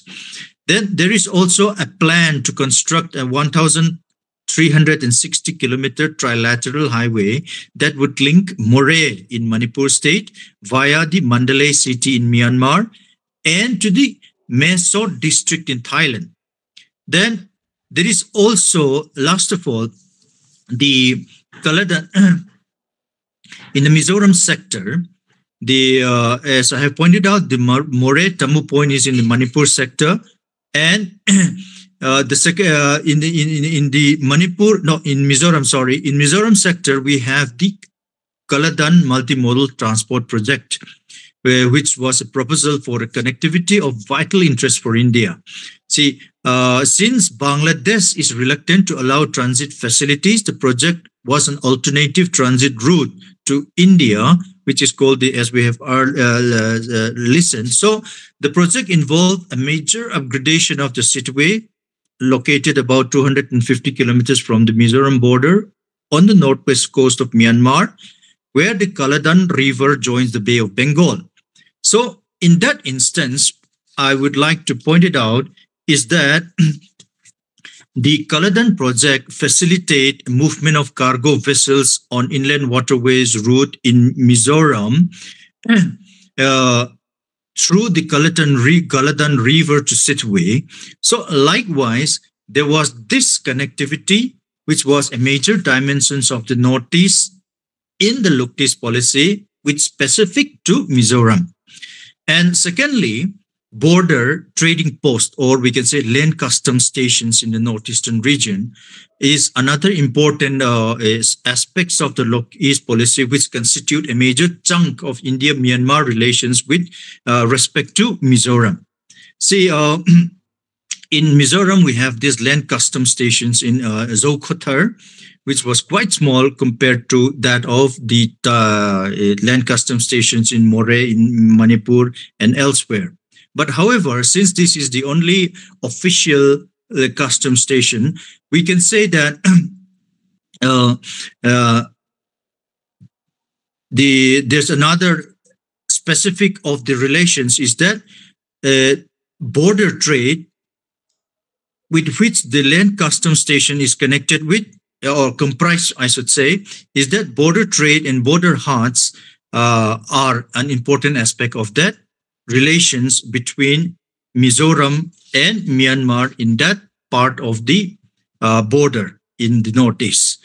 And in that, my point in which I would like to add is the people-to-people contact with vis-a-vis India-Myanmar relations and Mizoram. See, in this presentation, my focus is that Mizoram, which is ethnically, populated by the Mizos, have its ethnic connections on the other side of the border in Myanmar. And as we know that since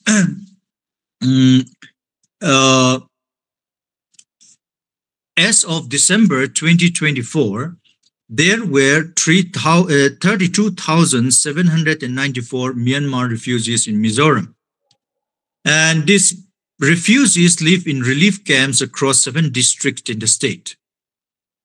And in this district, the Champhai district has the highest concentration of refugees, which was followed by Kolasip district. Then comes Serchip. So, because Champhai district borders Myanmar and it hosts the largest number of refugees. So, the point I would like to make here is that since the two people of the two sides were ethnically connected and considered as brethren in one way or the other, so the refugees which comes to Mizoram, as per the government of India, was not official. But since they are, relatives, kins, ethnically connected, so Mizoram was morally obliged to,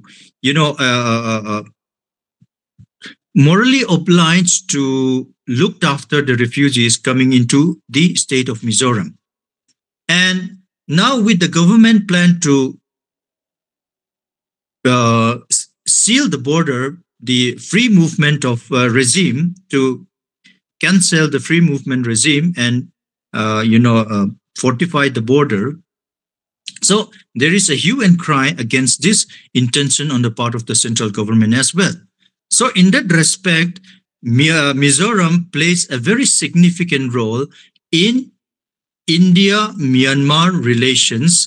And since Mizoram, as a part of the Northeast state, has a very strategic role to play in the Act East policy to make inroads into the Southeast Asian countries, because through the Kaladine multimodal project, the Mizoram occupies strategic locations, land route as well as a water route to the Southeast Asian countries. So as a result, the crux of my presentation is to point out the strategic significance of Mizoram, which is strategically located in the part of the Look-East policy through its connectivity, land connectivity, as well as the people-to-people connectivity. So in that regard, the crux of my presentation, which I would like to make a point to come to a conclusion, is that Mizoram occupies a very important strategic position in the Look-East policy as well as in the northeastern states. Thank you. With that, I would like to end my presentation. Thank you, Dr. Zongthang, Jesse Zongthang. Yes. Thank you so much for your presentation, and you have made it very short to the point. And I appreciate the way you have given, especially when it comes to this, look is especially concerned with Mizoram, especially that the highway that crisscrossing of there's Mizoram, and especially when this. The refugee problem that has come from Myanmar and Mizo brothers have been very generous, very concerned to the brothers that is coming from this Myanmar, and you have given a very good gesture to these people. And at the same time, that the problem that has arose in Manipur also on the issue of Kuki and Meitei conflict, that also has been one of the main issues. Of course, this FMR regime that is also going to have affect the relationship between the and how far this ethnic policy will will work if there is a free movement regime is stopped, and when the wall is constructed between the two countries, how that is going to be implemented in the reality. And I think that is one of the crucial issues that is confronting to this Northeast region. Of course, financial this and that, but when this FMR regime is no more implemented, that is going to be a bigger problems. So thank you so much. Is there any issue, the question, because most of the issue was already discussed by the former speaker. So I think the next speaker is hardly have to speak on this the same issue again. So this is what I would like. So I think should we go to the next speaker, to Professor Jyotiraj? I would like to request you to keep within the limit, and so that if there is any query from your discussion, that will be better. So I request you to kindly maintain time in at least 10-15 minutes, and then when there will be sort of questions or discussion, that will be better. So the time is given to you now. I think Dr. JC sir is also will join till last of the session. So both will address the questions of the participants. Professor Pathak sir and Okay. Dr. JC. Over to you. Sure. Thank you. Okay. Thank you. Respected Chair, Professor John Sema, respected co-chair, Professor Bijen, respected co-panelist, Professor Utpal and other speakers, my friend JC and Obja. Anyway, I am the last one, and I am really very sorry that I could not attend from the beginning, because I had to attend another online government-sponsored program. But anyway, and what I have found that almost, as Sir mentioned, almost all the issues are being addressed. There is very little that I can offer, and even I would like to have some sort of interaction on the part of these research scholars who are there.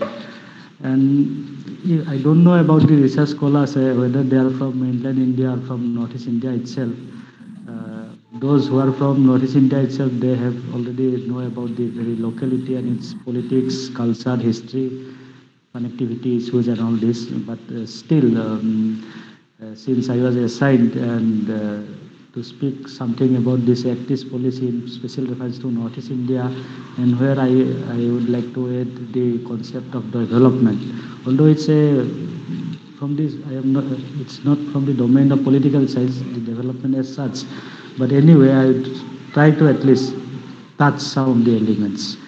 And while going back to this activist policy, I think we should start from this very old concept like Cold War politics itself. And if we still remember about that Cold War, and it's only after the end of Cold War that the government of India was really serious about the issues called Look East policy, when with the exit of this both USA and that earlier USSR, that there is a in that China was emerging at that period. And definitely that was a very big vacuum after that end of Cold War, and maybe during that period government in India thought that it's right time to have at least some say about this very virgin area to say that South and Southeast Asia. And with that very intention, I think probably government India come up with that novel idea of look-east policy. But again, we know that even that was not enough. How long we are just looking in this east side of Indian subcontinent. So with this regime change in India also, the last decade, we had a very proactive policy in the form of Act-East policy, and that means it's enough. We have seen the area for the last 20 years now. It's time to act. And in this very Act-East policy, as my predecessor also probably discussed, and definitely they have discussed already about this importance of Northeast India in the whole region. We know the strategic location of Northeast India, but my assumption is that for the last 20, 30, 40 years, there is a very misconception about Northeast India in the mainland India. So if there is any scholar from mainland India also, they can at least relate that yes, we the people from Northeast India, it's not that we all are living in some jungles. It is inhabited by some insurgents groups. We are being isolated, and we are having lots of issues, negative issues. It's not like that. I think that very era and misconception is now over. We are moving forward. Now we are living in a very vibrant, Northeast India itself. And if you see, except some pockets of Manipur, there is absolute peace to say in the whole Northeast region. That paradigm shift, and we can divide the whole that period into that three groups to say. Just after independence, with the beginning, it was all about cultural assimilation, how to assimilate the Northeast Indian people with this mainland India. That was a long process, and I think that was a time of almost 15 to 20 years. And it's only after that Chinese invasion in 1962 that the very security angle to Northeast India was more prominent for these policymakers who were there in New Delhi itself. And again, after that, with this end of Cold War, when I said that yes, in 1990s, we are having that the term, we can term the whole stage till date as the stage of development for us. So there are lots of issues like Northeast Council was established. Then it was, again we have ended with that Department of Northeast Region donor. And today we have lots of expectations on the part of the central governments, and I think even they are giving due importance. Of late, they are giving due importance to this whole Northeast region. Today there is a provision that at least 10% of this budget allocation for every ministry is devoted to this whole Northeast India. Again, in terms of distribution of budgets also, we see that 90% we are getting assistance. So this is, I think, this is more than enough for the small area called Northeast region. Still there are some issues, as I mentioned, because of that communication problems and all this. If we know the map of the region also surrounded by lots of foreign powers, some of them are very prominent like China, but otherwise we are moving, and I think we are moving in the right direction. And if we see the human development reports also, some of these states, they are progressed a lot. Suppose states like Assam, even Mizoram, we are progressing in cultural activities, sports activities. States like Manipur, they are excelling in every aspects. So these I think that these are some of the very positive aspects for the whole region, and that's why the region is today termed as the engine of growth. The Northeast India should be termed as the engine of growth, and the research just concluded that as Advantage Assam 2.0, what we found yesterday, day before yesterday, that yes, lots of foreign countries, they are showing intense importance to this Northeast region itself. And but definitely, yes, there are some issues we have found even Obja Hazarika also mentioned about that, even Dr. JC also mentioned about that. And out of that, one very issue is about connectivity. Always for the last 10 to 15 years, we are talking about say issues like there is trilateral highway, Kaladan multimodal projects, and all this Asian railways. So, but the thing is that what is the output of that? Is it really taken off? What is the ground reality? And definitely, it's very much sorry to say that for long we have been waiting for these projects to be completed, but sadly, these completed are yet to be completed. So, definitely there are some external issues also for what we just cannot do anything. One is that definitely that very unfortunate incident and regime change is just what happened, say, 5 to 6 months back in Bangladesh. Otherwise, we had a very friendly government in Bangladesh, and after that regime change, we found that the issues of connectivity, the trade, commerce between these two countries came to a minimum point. And again, what we found that about Myanmar, already Jesse discussed about that, it's always it's unpredictable to say. Myanmar, they have it's like all-weather friendship they have with that Chinese regime. So, and again, some of our insurgents group, although very few in numbers, they are still they are inside Myanmar.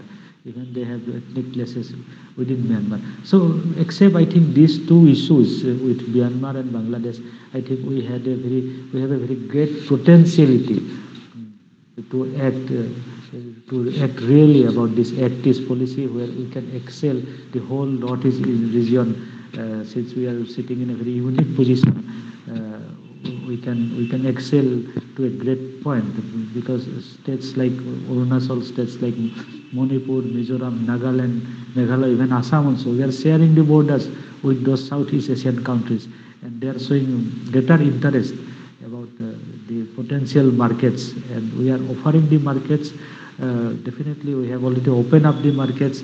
We are just inviting them. Even they show lots of interest into that. Even our Honorable Prime Minister is very much impressed with this Northeast Indian region. Even once he described the whole region as this Ashtalakshmi, 8 Lakshmis are there in the region itself, since there are 8 states. And if you know about the map, this whole ASEAN countries, the BIMSTEC, Bay of Bengal initiative, and all these issues, even this Quad, even from the whole, the specific, say, Indo-Pacific region, we can extend our connectivity, trade and commerce. And already we are living in the era, especially in India, we are having this demographic dividend. So there are thousands of, you can say that, we can say even millions of youths are ready as human resources, where we can offer in the field of medicine, tourism, is renewable energy, agriculture, where we can offer a lot. And I think it's the right time that we must strike at the right moment, whether in the coming days we can see that if properly implemented, and today there is almost peace in Northeast India, and I think in the coming days, I'm quite optimistic about that. In the coming days, definitely this whole Northeast India will act as the hub, the entry point, the starting point towards this Act-East policy. I think I will not go details into that. It's already too late, and I think this my previous speakers, they talked a lot about that. I'd like to request some of those research scholars, if you have any questions, you can ask me. Then again, I thank my friend Vikas Kumar for inviting me to this program. And yes, it's not the first program. They have been doing it for last many months. Around the country. It's quite helpful, especially for the research scholars. And the selection of speaker also, he did a lot. I think he covered almost all parts of Northeast region while inviting and connecting some of these prominent speakers. So I am really thankful for them, this Indian Research Scholars Association, for for these regular activities through online mode. Thank you so much. If there is any question, I would like to answer those questions. Thank you so much, Welcome, Professor Jyotiraj, for your very brief, to the point, and some of the important issues that for the North look as East policy towards the Northeast India. And I think the development that has to Northeast India should be practically feasible, should be possible only when there is connectivity between the two countries, and only when there is infrastructure developments takes place. Otherwise, even if you have so many plans, this and that, but if they do not come to the grassroots level, and the people who are in the high place but there's no connection to the grassroots level, then there's no point of having any making policy decision. And let's see that things grows. And yesterday there is a business summit there in Guwahati, and there are lots of investment coming from the big business corporate houses. Let's hope that they really invest something that will take off the Northeast towards other parts of the world. So thank you so much. Is there any other query from our participant, and especially from our research scholars, to two speakers, Professor Jyotiraj and Dr. Zamantan? Any query from our scholars? At least 2-3 questions we can give from both of them, and if there is no query, then we can conclude this session. So it is this question is open to the members.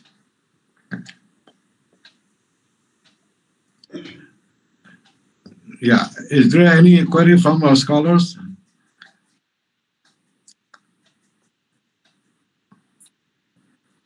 So I request to the research scholars, if you have any queries, any questions regarding the topic and this presentation and previous presentations, so you can ask to Professor Jyotiraj sir and Dr. JC sir. They will address your question. Thank you so much. Anyone have any questions?